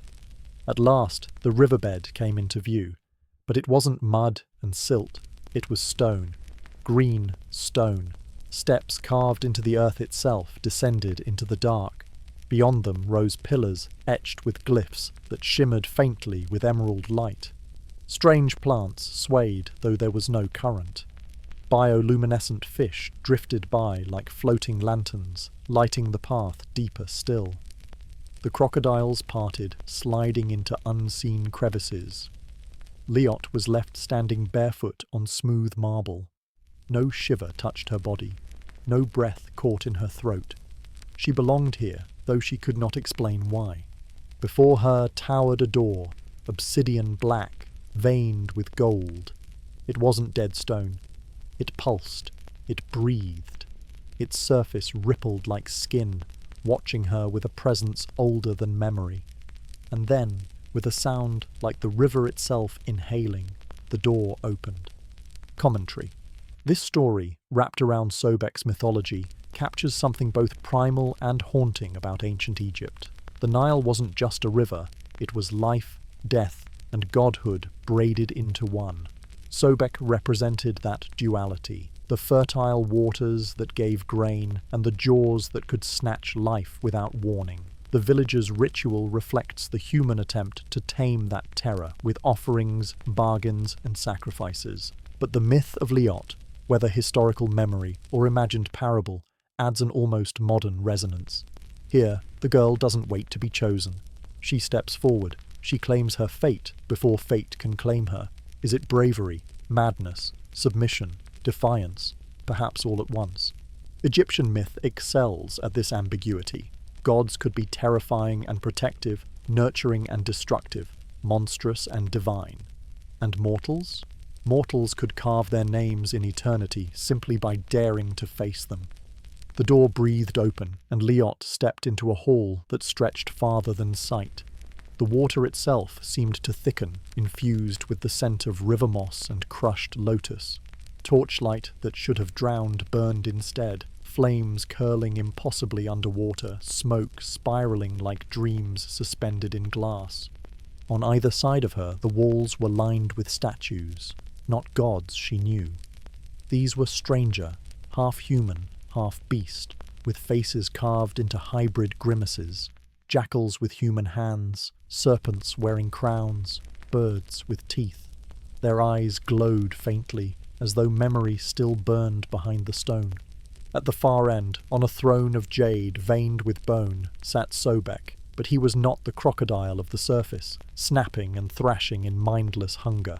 No, here he was, both man and beast, scaled shoulders rippling with strength, eyes old as silted water, intelligent and unyielding. His jaw could shatter stone, yet when his gaze settled on her, the hunger she felt was not for flesh. It was something heavier, something stranger. Liot fell to her knees, linen crown drifting around her like drowned petals. Her voice trembled, though not with fear. I was not afraid to die. Sobek's voice rolled through her bones, low and resonant, as if the river itself had spoken. Good. Because you were never meant to. The jade throne groaned as he rose, shadows folding around him like currents. The walls hummed, a pressure building in her ears. You are not here for sacrifice, he said, circling her with the weight of tides. You are here for revelation, the conversation of shadows. The stillness was oppressive, a silence that swallowed sound instead of reflecting it. Sobek's every step sent vibrations quivering through the marble floor, as though thunder rolled below their feet. Liot's body wanted to tremble, to shrink, but curiosity anchored her where fear could not. You expected teeth, Sobek rumbled, his eyes like lanterns in the murk. Expected pain. Yet you offered yourself. Why? Liot lifted her chin, her voice steady. Because waiting was worse. Because I could not bear to see another girl thrown into the water, and everyone pretending it was holy. For the first time, Sobek's lip curled into something caught between amusement and warning. And you thought yourself clever? No, she replied. I thought myself free. The silence deepened until even her heartbeat seemed too loud. Sobek tilted his massive head, scales shimmering with green firelight. You are not here for courage. Not for sacrifice. Not for rebellion. You are here because your blood carries his name. The revelation. The walls behind Sobek shifted. Glyphs rose from the green stone, glowing faintly. A jackal, a scorpion, a serpent coiled in red flame. Names forbidden burned from temples. Names of storms and betrayal. Liot's breath caught. Set. Sobek's eyes narrowed, ancient and pitiless. Yes, you are his echo, his ash, his seed. You walk with the blood of the Stormbreaker. The throne cracked slightly beneath his words, jade splintering under the weight of his truth. For 1,000 years, the Nile has kept balance. Flood and drought, sacrifice and silence. But the desert stirs, the sky fractures. Gods turn in their sleep. War comes again. Liot tried to stand, but the water thickened around her legs, syrup slow, clinging like honey. Sobek's voice pressed into her, heavy as current. And you are not prey. You are betrothal. The defiance. Her stomach twisted, but her eyes did not falter. Betrothal? To you? Sobek's jaw tightened, sharp laughter vibrating through the stone. Not to me. To what follows. To what must be. You are hinge and key. The bridge between storm and flood. The weight pressing on her legs broke. She stood tall now, gown streaming like pale fire around her. I did not come to be anyone's bride. No, Sobek said, his teeth glinting. You came to end something. You simply do not yet know what. The palace alive. He extended a clawed hand, scaled and scarred, massive enough to crush her head like a fruit. Yet he did not strike. He beckoned. Come, Liot. Let me show you what lies beneath the Nile, what the gods forgot to tell mortals. The hall itself pulsed as if hearing him. She followed, every step heavier than the last. The palace was not built. It had grown. Roots of stone twined with living moss, walls veined with fungi that glowed in rhythm to distant drums, columns rose like tree trunks, their carvings shifting when she dared glance away, scenes rewriting themselves as though history itself were alive. From every surface, crocodile eyes gleamed. Some stone, some flesh. some blinking in patterns like unspoken language. The air pressed thick around her, rich with old incense, damp lotus, and something metallic beneath. Not blood, but memory of blood. And still she walked. Because though Sobek was terrifying, what lay beyond him felt even greater. Commentary. This scene twists Sobek from monster into prophet. He is no longer the simple crocodile that devours virgins for balance. He is the keeper of secrets, the herald of chaos yet to come. The revelation of Liot's bloodline ties her fate to Set, the eternal disruptor, reshaping her from sacrifice into fulcrum. This is Egyptian myth at its most unsettling. Gods manipulating mortals not for cruelty, but for necessity. And Liot? She is no passive victim. Her defiance rings clear. She will not bow as bride or prey. If she is key and hinge, then she will choose how that lock turns. They were not men. They were shadows with scales, silent, gliding figures that patrolled the corridors like they had been born in the current itself. Their bodies shimmered at the edges, half real, half water, and though they never touched her, Liot felt their presence pressing against her skin like the memory of breath held too long. Time passed, or at least she thought it did. In this submerged palace, hours and days meant nothing. There were no suns, no moons, only the eternal weight of water and the glow of glyphs that flickered like the heartbeat of stone. Liot was no prisoner. There were no chains, no guards. She wandered freely through halls that seemed endless, yet never repeated. Each turn brought something stranger. Fruit grew from walls, glossy and dark, and when she bit into it, it tasted of honey and salt. Pools shimmered like oil, and their water quenched her thirst, though sometimes it burned her throat with flavors she could not name. Sleep found her, but peace did not. Her dreams filled with deserts on fire, rivers running red, vultures descending on broken thrones. Some nights she woke gasping, her mouth full of water that tasted like blood. The War Palace. Everywhere relics lingered. Scrolls floated behind panes of crystal, too ancient for mortal hands. Weapons of gold and obsidian hummed faintly as she passed them, as if whispering her name. One chamber contained a map unlike any she had seen, not of land, but of currents beneath the Nile. Lines glowed and twisted like veins beneath skin, and one bright path stretched directly toward her village, only to continue into the desert beyond. Symbols appeared throughout the palace, the red spiral of Set, the eye with a vertical slit, a woman's face cracked in half with jackals pouring from her mouth. These were not decorations, they were warnings. And slowly she realized, this was not a temple, it was a barracks, a war palace, a fortress built for a battle that had not yet begun, but soon would. In the largest chamber she found the statues. The gods themselves stood immortalized in stone, but they were broken. Osiris with his face shattered, Horus headless, Isis cracked from crown to chest. Only Sobek's statue remained untouched, coiled in power, patient and green, his stone eyes gleaming as if he saw her even here, blood for activation. She understood then. She was not brought here as a bride, not in the way villagers feared. Her beauty, her innocence, meaningless. She had been chosen because of what flowed in her veins. The bloodline of Set. In this place, blood was not for sacrifice. It was for activation. The palace seemed to know it. Rooms opened at her approach. Doors shifted as though they breathed. Dormant glyphs glowed when she passed, casting light across her shoulders. She no longer dreamed of drowning. Now her dreams filled with storms.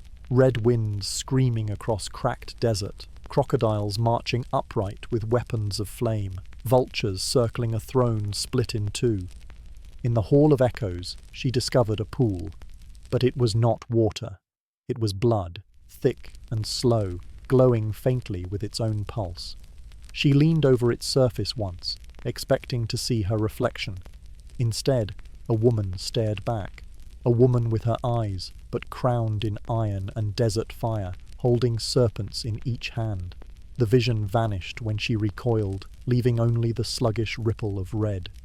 The shrine of Set. Elsewhere, she found a shrine buried deep, half swallowed by coral and bone. It was the only shrine here, the only god besides Sobek acknowledged in this place. No temple to Ra, none to Osiris, not even to Isis. Only Set. The walls were stained with ochre-red handprints, some centuries old, some shockingly fresh. She touched the stone and it felt warm beneath her palm, as though blood had been pressed there moments before. And then she understood. This was not Sobek's kingdom alone. It was an alliance. Sobek ruled the river. Set ruled the desert.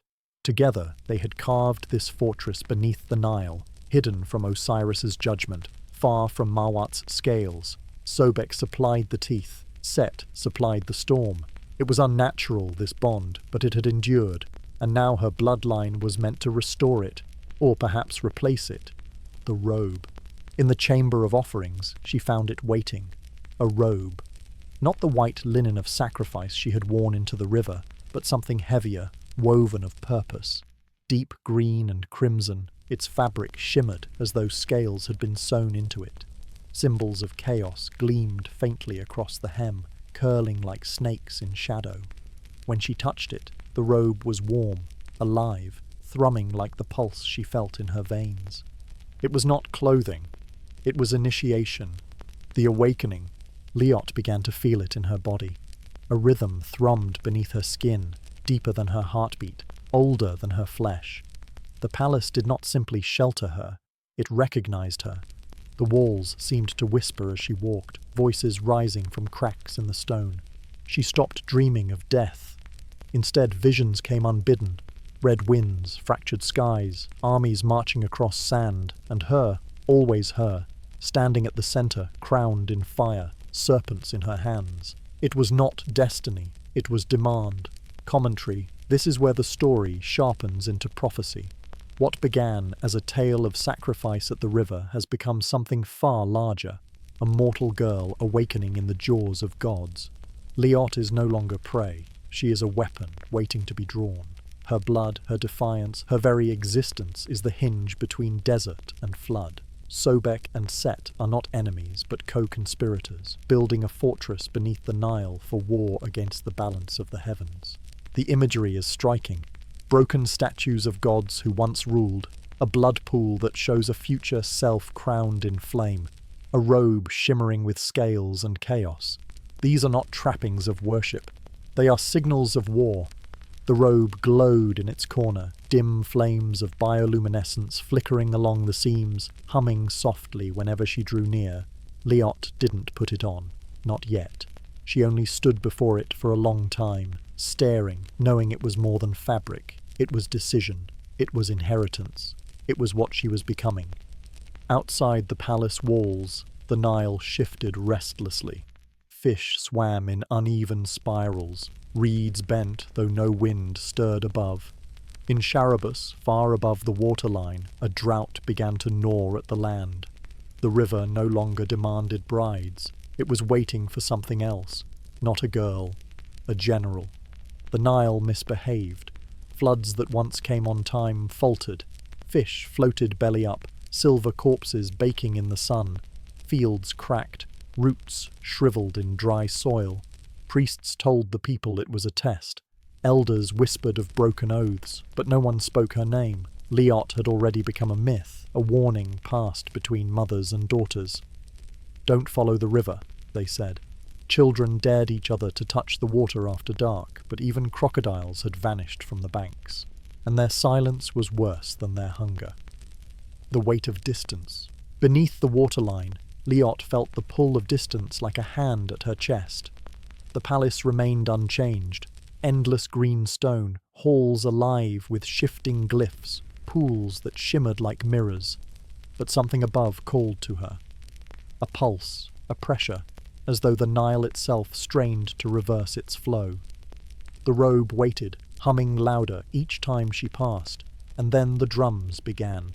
They rose from the lowest chambers, where no mortal had ever been meant to walk. A dull, relentless rhythm, shaking the mosaics on the walls. Glyphs wept streams of red sap, glistening like veins of blood. When she looked into the reflecting pools, she no longer saw her own face. She saw fire, crocodile teeth, a sky split by dust. The war room. She wandered deeper than before, through gates shaped like crocodile jaws, until she reached the war room. Maps stretched across walls, not of the world as it was now, but of kingdoms long turned to dust. Some bore names she didn't recognize, others she had only heard in broken prayers. Statues of gods filled the chamber, but their names had been violently scratched out, erased as if memory itself feared them. Weapons filled the niches, obsidian spears curved like claws, blades forged in forgotten ages. And at the centre, a sarcophagus, not of stone, but bone, pale, ridged, brittle, yet strong, the remains of creatures she did not want to imagine. It was empty. Beside it stood an altar, and on the altar lay a single object, a dagger forged from river glass. Its surface was translucent, humming faintly like it held a storm inside. It smelled of lightning, sharp and dangerous. Liot did not touch it. Not yet. The vision of the moon. That night, sleep abandoned her. Instead, she climbed the endless green stair to the palace's highest dome, where the water thinned enough for moonlight to break through. She looked upward and saw the moon, pale and round, trembling behind clouds. But beneath the river's surface, its glow sharpened, bright as a beacon pressed against glass. Her heart raced. And then, without warning, memory surged. Not hers, another's. A man with eyes that burned like coals, a crown shaped like a serpent, a battlefield sky split in red and black, sand stained with blood. Sobek kneeling before Set, jaws lowered in submission, and beside them, a woman robed in green and crimson, crowned with iron, her face hidden, until Liot realized it was her own.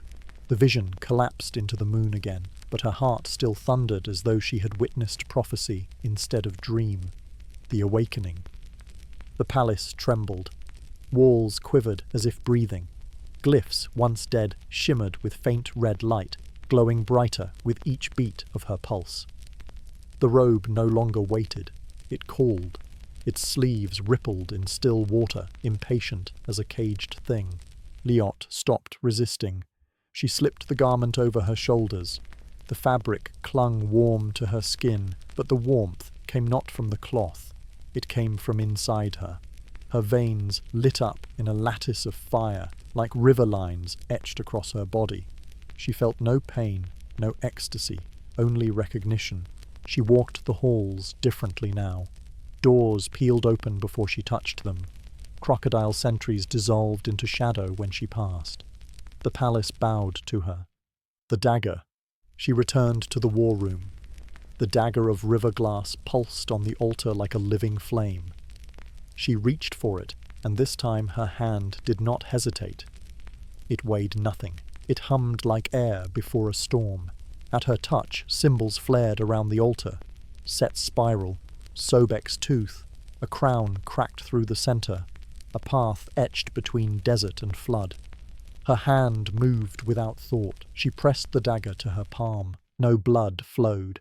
Instead, a drop of light welled up, red yet luminous, glowing like a sunrise trapped in liquid.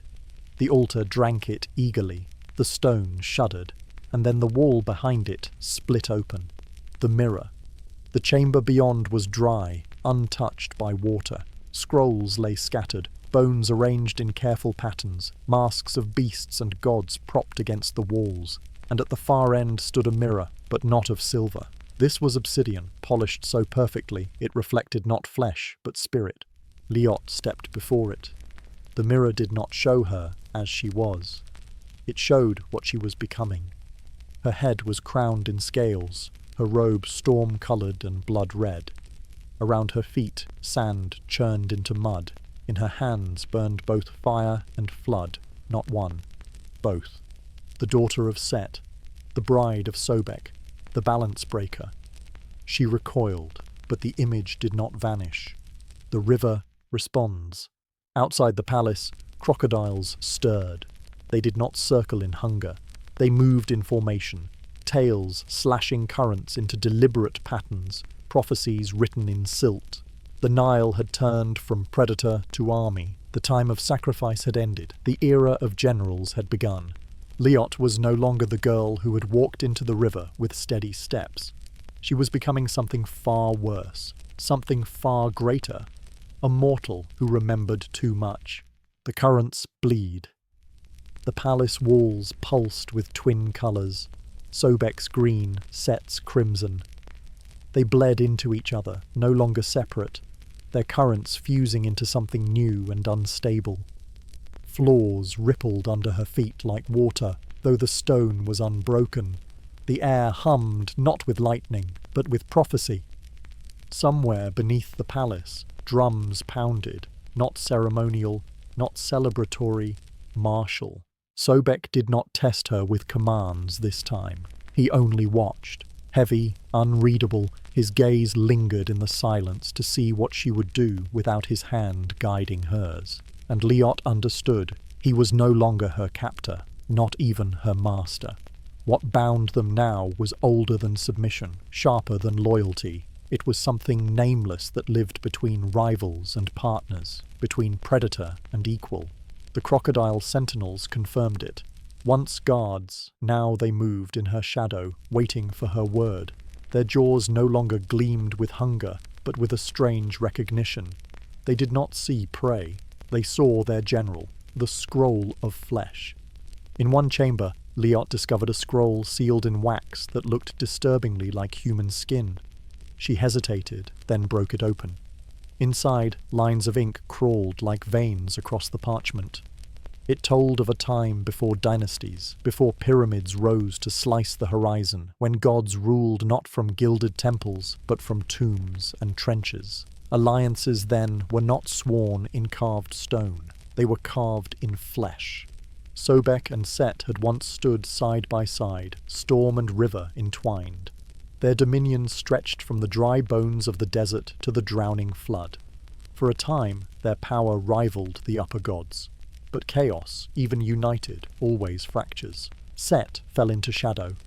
Sobek retreated into silence. The war palace sank beneath the Nile and was forgotten. Until her. The scroll gave no reason for why she was chosen now, but it spoke of signs. Lotus blooms that rotted black, bones stirring in silt, omens hidden in the river's current, and above all, a child born on an offering year, whose blood refused to run red.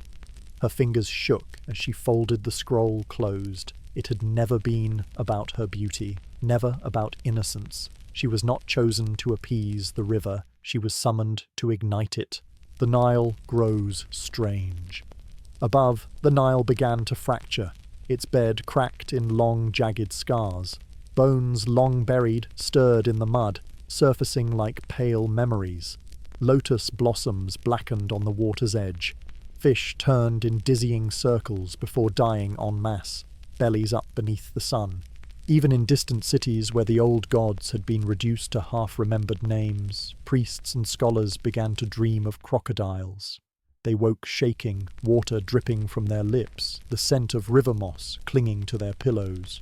The flood had not yet come, but the Nile was ready, and so was she. The stranger river. In Sharabus, the villagers no longer recognized their river. It did not sing through the reeds or dance in the canals. It sulked in silence, the waterline receding as if in refusal.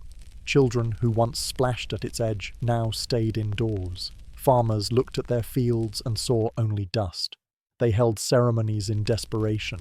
Figs, honey, milk, even the blood of another virgin, though their hands trembled with guilt. None of it mattered. The river had already taken its bride, and she no longer belonged to them. The general in waiting. Far below their feet, Liot walked the war palace with eyes that no longer belonged to a girl. Her gaze had hardened. Her steps no longer wandered. They were pulled by currents only she could feel.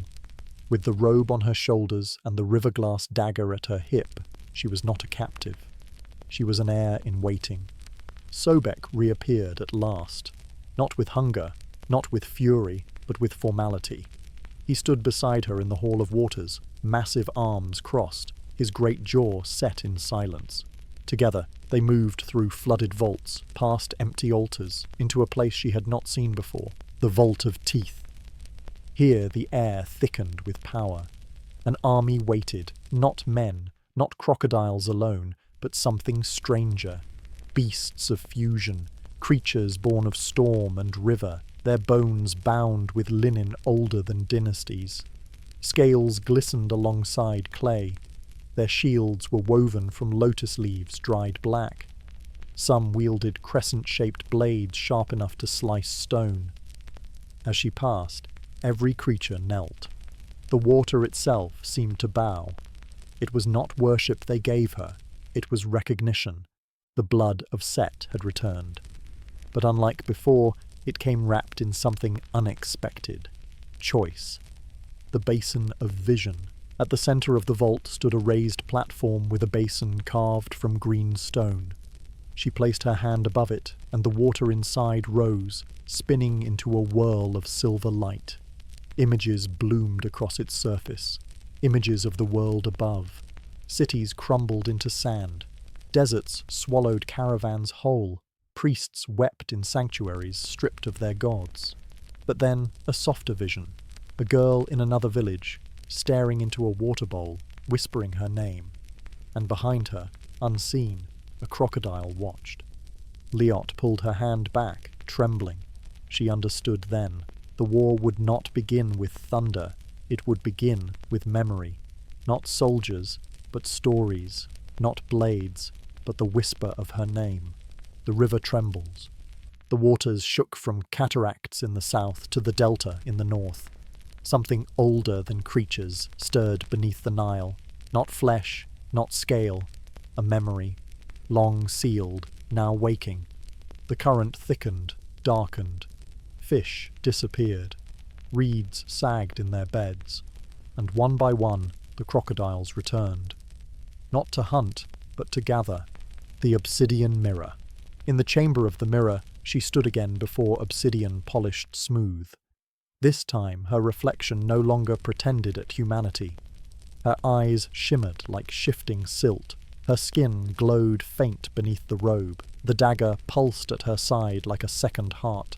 She was no longer girl, not yet goddess, something between.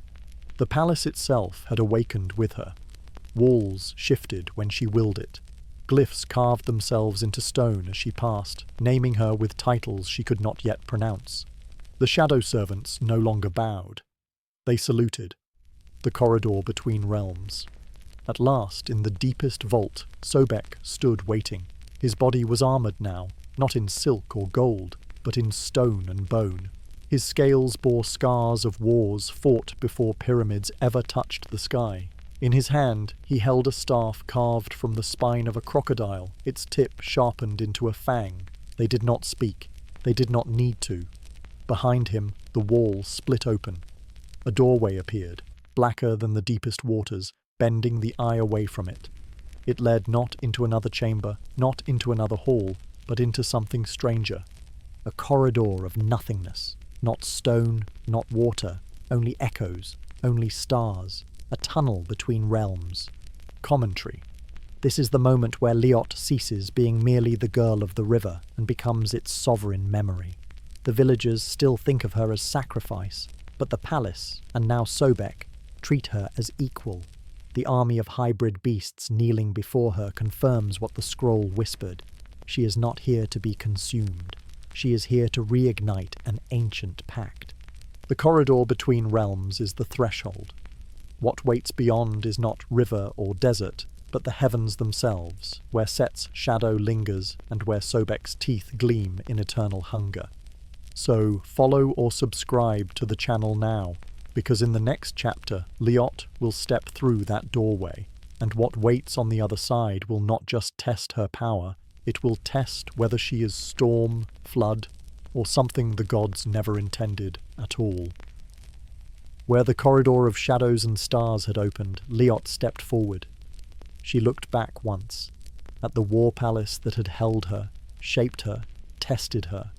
its walls of green stone and bone-braided pillars folded like a mirage, vanishing into the Nile's pulse.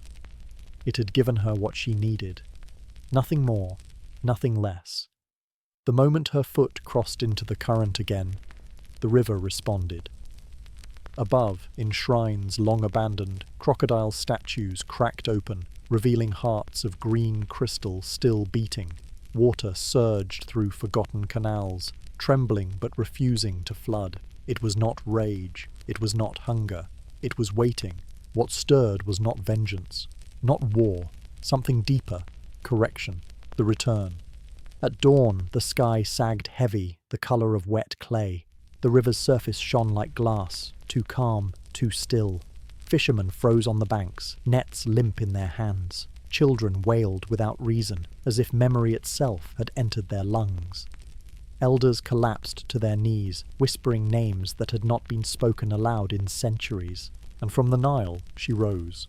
Not girl, not bride. Something older. Liot stood crowned in green stone and river gold.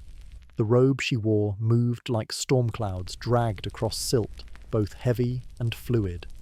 At her side, the river-glass dagger burned with a low fire, quiet but impossible to ignore. Behind her, crocodiles surfaced in ranks so perfect they could have been carved.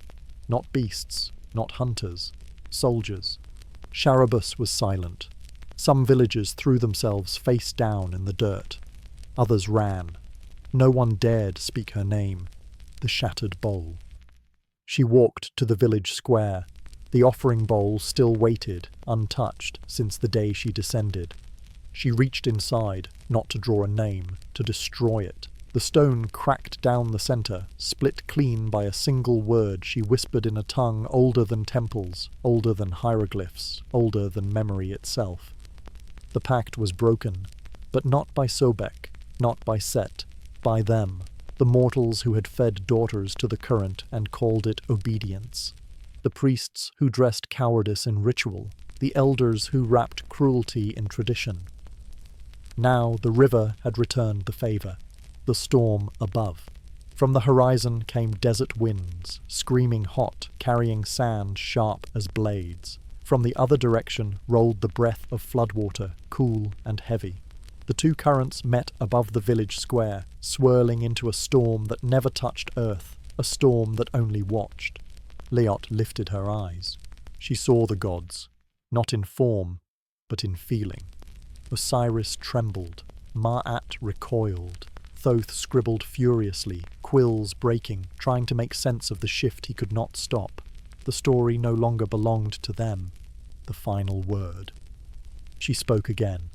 Her voice was not loud, it was not thunder. It was heavier than thunder, heavy as a stone dragged across centuries. The villagers heard it not in their ears, but in their bones. "I will not rule," she said. "I will remind." The river shuddered in agreement. Sobek appeared beside her, not as captor, not as devourer, but as companion. He bowed his great scaled head, not in worship, but in acknowledgement. Set did not appear. He did not need to. His heir had already done what he never could, laid down war without battle, restored fear without blood, balanced chaos with choice. The whisper of the river, the storm unravelled into mist. The winds softened. The villagers dared to breathe again.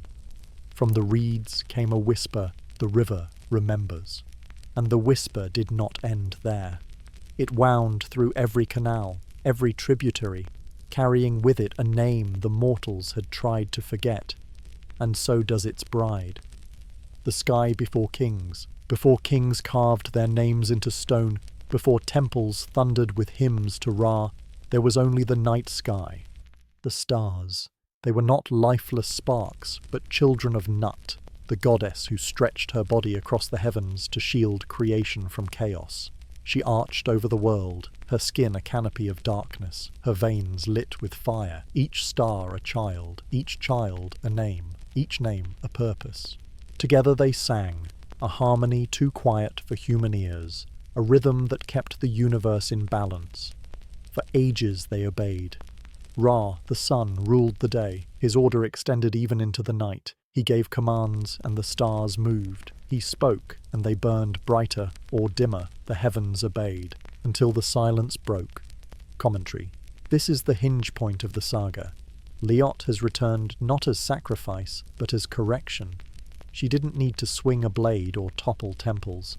She shattered the bowl, the symbol of cowardice, and declared that it was not gods who broke the pact, but mortals themselves. That act alone made the river stir and the gods tremble. Sobek bows not as lord, but as equal. Set is absent, but unnecessary, because Liot achieves what chaos never could. Balance born from choice. And the story pivots from river to sky, drawing us into the ancient myth of Nut and her star children, setting the stage for the next cosmic layer. But even in divinity, obedience cracks. Not all children of Nut sang the same song. Among her countless star-born offspring was Tiet, a goddess small in stature, overlooked in the grand councils of heaven. She was not dazzling, nor feared. Priests never etched her likeness into temple stone. Her name rarely passed mortal lips, yet she possessed something most of her siblings did not. She noticed. Where Ra saw harmony, she saw chains. Where gods called it balance, she whispered tyranny. Night after night, Tiet wove warnings into the sky itself. Her constellations twisted against command, drawing forbidden lines and hidden shapes. She spun threads of silver across the firmament, maps not to Ra's temples, but to the forgotten names buried in desert bones.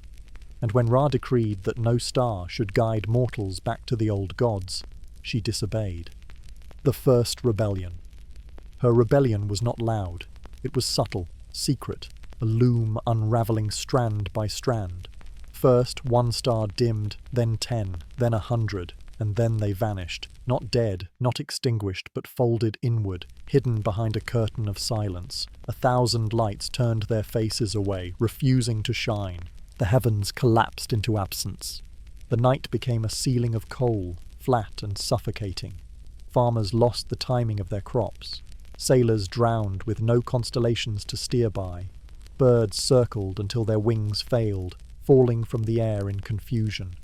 Wolves howled without rhythm. Even the moon, once companion to countless glittering siblings, wept in solitude, her pale reflection trembling on waters too black to answer. The world bruised. Dusk smeared itself across sky and land alike, and no dawn fully healed it.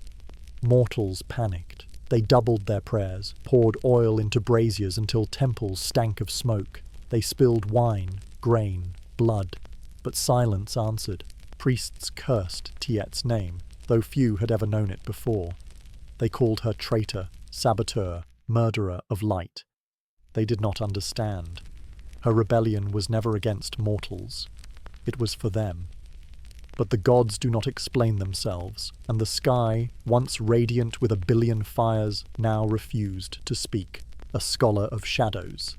In the city of Thinis, once a beacon of calendars and observatories, now a hollow graveyard of boarded towers, there lived a boy who grew into a man of darkness. His name was Pamu. He was born in the first season after the vanishing, the year of silence, the year without stars. His mother named him Pamu, the word for cat, not out of affection, but desperation. If the sky would give no light, perhaps her son might learn to see as cats do, in shadow. And in a way, he did, the roof watcher. As he grew, the city abandoned its sky. Priests ordered people never to look upward, claiming the darkness was punishment, not mystery. Astronomers closed their scrolls, their charts useless. Candles burned out in dusty observatories that no one visited anymore. But Pamu did not stop. His home was a collapsing rooftop at the city's edge. Each night he climbed it, chalk clutched in hand, and traced invisible constellations into the air. He drew maps on broken tiles, marking where each star should have been. He lit candles where Orion's belt once hung, where Sirius should have glimmered, where the scorpion goddess's tail should have curled. When passers-by mocked him, he only nodded. They had not seen what he had seen. The desert memory. Years before, as a child, Pamu had wandered too far into the desert. For 2 nights he staggered through wind and sand, no water, no fire, no direction. His eyes burned from grit, his lips cracked. On the 3rd night, something shifted. From the sky above, dark, empty, came a single thread of silver light. Not a star, not the moon, but a weaving strand, moving like hair caught in the wind. He followed it. The thread bent across the dunes, weaving low to the horizon, guiding his feet back toward the distant shimmer of Thinis. And with that thread came a presence, not the blinding authority of Ra's sun, but something gentler, watching, patient, feminine. He never saw her face, only felt her nearness, as though the desert itself hummed with her breath.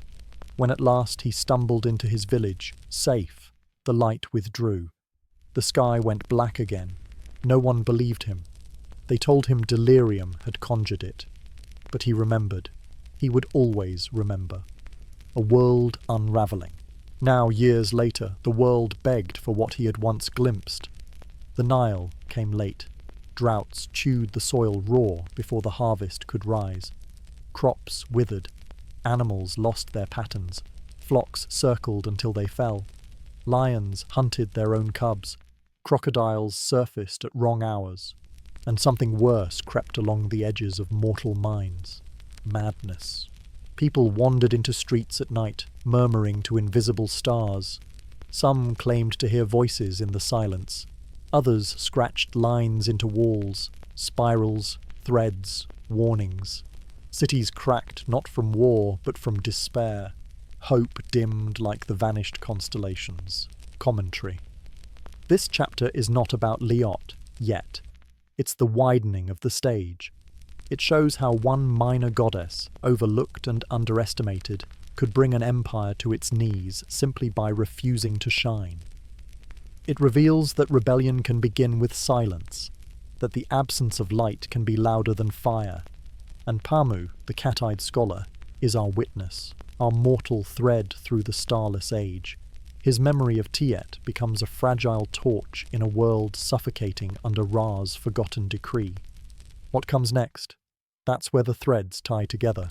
Liot in the river below, Pamu beneath the starless sky, both heirs to rebellions older than they understand.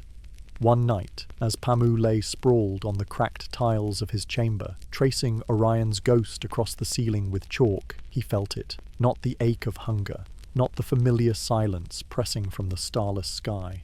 Something else, a pull, not from above, but from within. A shift so faint it barely counted as sound, more like the thought of sound, a whisper moving beneath the dark. For the first time in years, Pamu felt not abandoned, but watched. The sky was watching back. And when sleep finally claimed him, he did not sink into the blankness that had haunted his nights for decades. He dreamed, the dream of thread.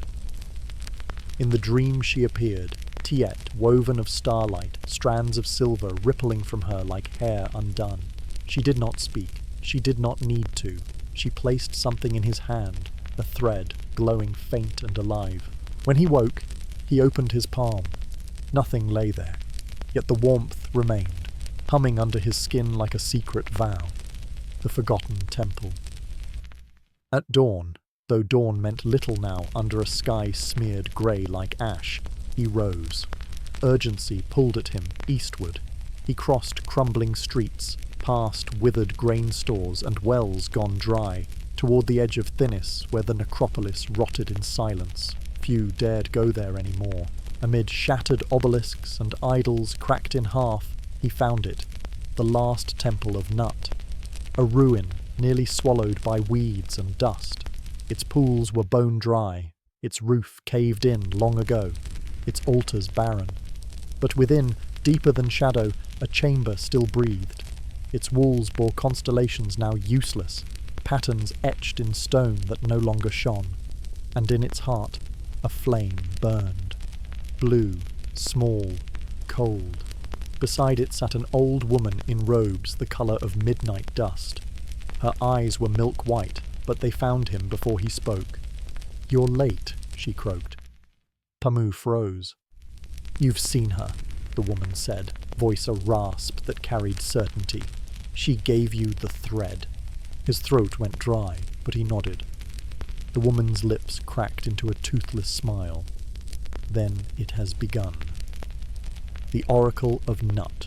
She was no beggar, no forgotten priestess. She was the Oracle of Nut, believed dead for 10 years. Yet here she remained, sitting vigil beside a flame that burned where no flame should. She told him the truth mortals were never meant to hear. The stars had not abandoned the world. They had retreated, folded themselves into the seams between time, waiting for a mortal who could bridge the chasm. But to reach them, one must climb into the very body of Nut herself, ascending not through distance, but into divinity. No mortal had walked that path since the beginning. None had ever returned. "You've been chosen," the oracle whispered. "But choice is not freedom. There is a cost. If you seek to return even one star to the sky, you must betray Tiet. You must bind her rebellion, end her exile. Only then will the others shine again." Her words struck like iron. To save the world, he must wound the very goddess who had once saved him. He left the temple with his head bowed, the silence heavier than ever. Once he had searched for the stars. Now the stars were searching for him. The first thread. That night, in his ruined rooftop chamber, something waited. A line of silver light lay coiled on the floor like a strand of hair from the moon itself. It glowed faintly, humming softly, alive. When he reached for it, it did not dissolve. It moved, upward. The thread tugged toward the broken ceiling, inviting him. Pamu's hand trembled. Then he grasped it. The earth let go. Gravity sighed, released him like a tired parent. His feet lifted from stone. His roof fell away beneath him. He rose, slowly at first, then swifter, drawn upward by the living cord of light. He climbed. Not rope, not stairs. He climbed memory. The ascent. He broke through the veil of mortal darkness, and beyond it, another sky unfurled. Not stars, not yet, but their ghosts. Faint impressions shimmered like chalk rubbed thin against slate. Orion's bow, the scorpion's tail, the falcon's wings. Shapes no longer lit, but remembered. He rose higher, through layers of silence. No wind, no sound. Only endless blue void, cold and still. It felt like walking inside a dream too vast to wake from. Above him stretched the body of Nut. She was not metaphor. She was not symbol. She was there. Her vast form arched across eternity, her skin glimmering faintly like twilight silk, her arms stretched horizon to horizon. She bent low, her body curved protectively over all creation, and he realized he was climbing her. The thread led him into her very being. Commentary. This chapter pivots Pamu from dreamer to chosen traveller. The stakes snap into clarity. To bring back the stars, he must betray the goddess who once guided him, risking both loyalty and purpose. His rooftop, once his prison of chalk and dust, becomes the launch point into realms untouched by mortals. The image of Nut's vast body, mother of the heavens, turns the night sky into a physical landscape, a divine architecture through which he must pass. This is not just myth. It is a cosmic test of memory, faith, and betrayal. And the thread? It is no simple rope. It is choice. It is destiny disguised as silk. The thread still clung to his palm, taut and alive, as if stitched into his very veins. Every upward pull revealed not stars, but memories. Memories that were not his. He rose through a graveyard of forgotten gods and abandoned myths. Broken monuments drifted in the dark like wreckage upon an unseen tide. He saw the first astronomer chiseling calendars into stone, then dropping the stylus as the night sky died above him. He saw a priest folding away a papyrus chart of constellations for the last time, tears staining the ink. He saw a sailor screaming at an ocean that no longer had maps, swallowed by waves as the stars winked out. These were not visions, they were offerings, remnants of what had been taken. Then the thread pulled him before a gate, the eye in the sky. It had never been built. It had always been. A gate shaped like an eye, sealed shut, carved in glyphs that slithered with meaning beyond words. He could not read them, yet somehow he understood. Only the chosen, only the willing, only the one who remembers the light. The thread strained toward the gate, glowing brighter. But another presence stirred nearby, warm and familiar, and dangerous. He turned. She was there. Tiet, the vanished star. Not radiant, not monstrous, simply present. Tiet did not announce herself with fire. She stood quiet, watching, not as a goddess enthroned, but as a witness returned. She was draped in shadow stitched with shimmer, clothed in broken constellations. Faded stars knotted into her hair like old scars. Her eyes burned, not with wrath, but with exhaustion that reached across millennia. She said nothing, and Pamu, dangling between the ruined world below and the abandoned sky above, trembled, not from fear, but from choice. He clutched the thread she had given him. It pulsed against his palm like a heartbeat. His voice rose but dissolved before it reached her. Words were useless here. She raised her hand. The thread flickered. Behind her, the sky split. The cost revealed. It was not thunder, it was decree. Ra's punishment blazed across the void like a scar, fire spiraling outward, consuming fragments of sky. The vision hissed a truth. This journey had a price. Pamu understood in a sudden, devastating clarity. He had not been sent to rescue a star. He had been sent to retrieve her. Not any star. The star. The rebel. The exile. The proof that disobedience could exist. The cost of peace was Tiet herself. He had not been chosen to restore balance. He had been chosen to betray the only light that had ever come for him. Her voice came at last, dry as desert wind stirring old bones. "They sent you to fix the sky," she whispered. "Not to ask why it broke." Pamu's throat locked. The world is dying. Her eyes burned brighter, not in anger, but in a sadness too vast for pity. "And so are the stars," she said. "But death is not always the enemy. Sometimes it is the proof that we lived on our own terms." She touched the thread between them. It shuddered, nearly unravelled. "Walk through that gate," she said. "The stars will return. But not my stars, only the obedient ones."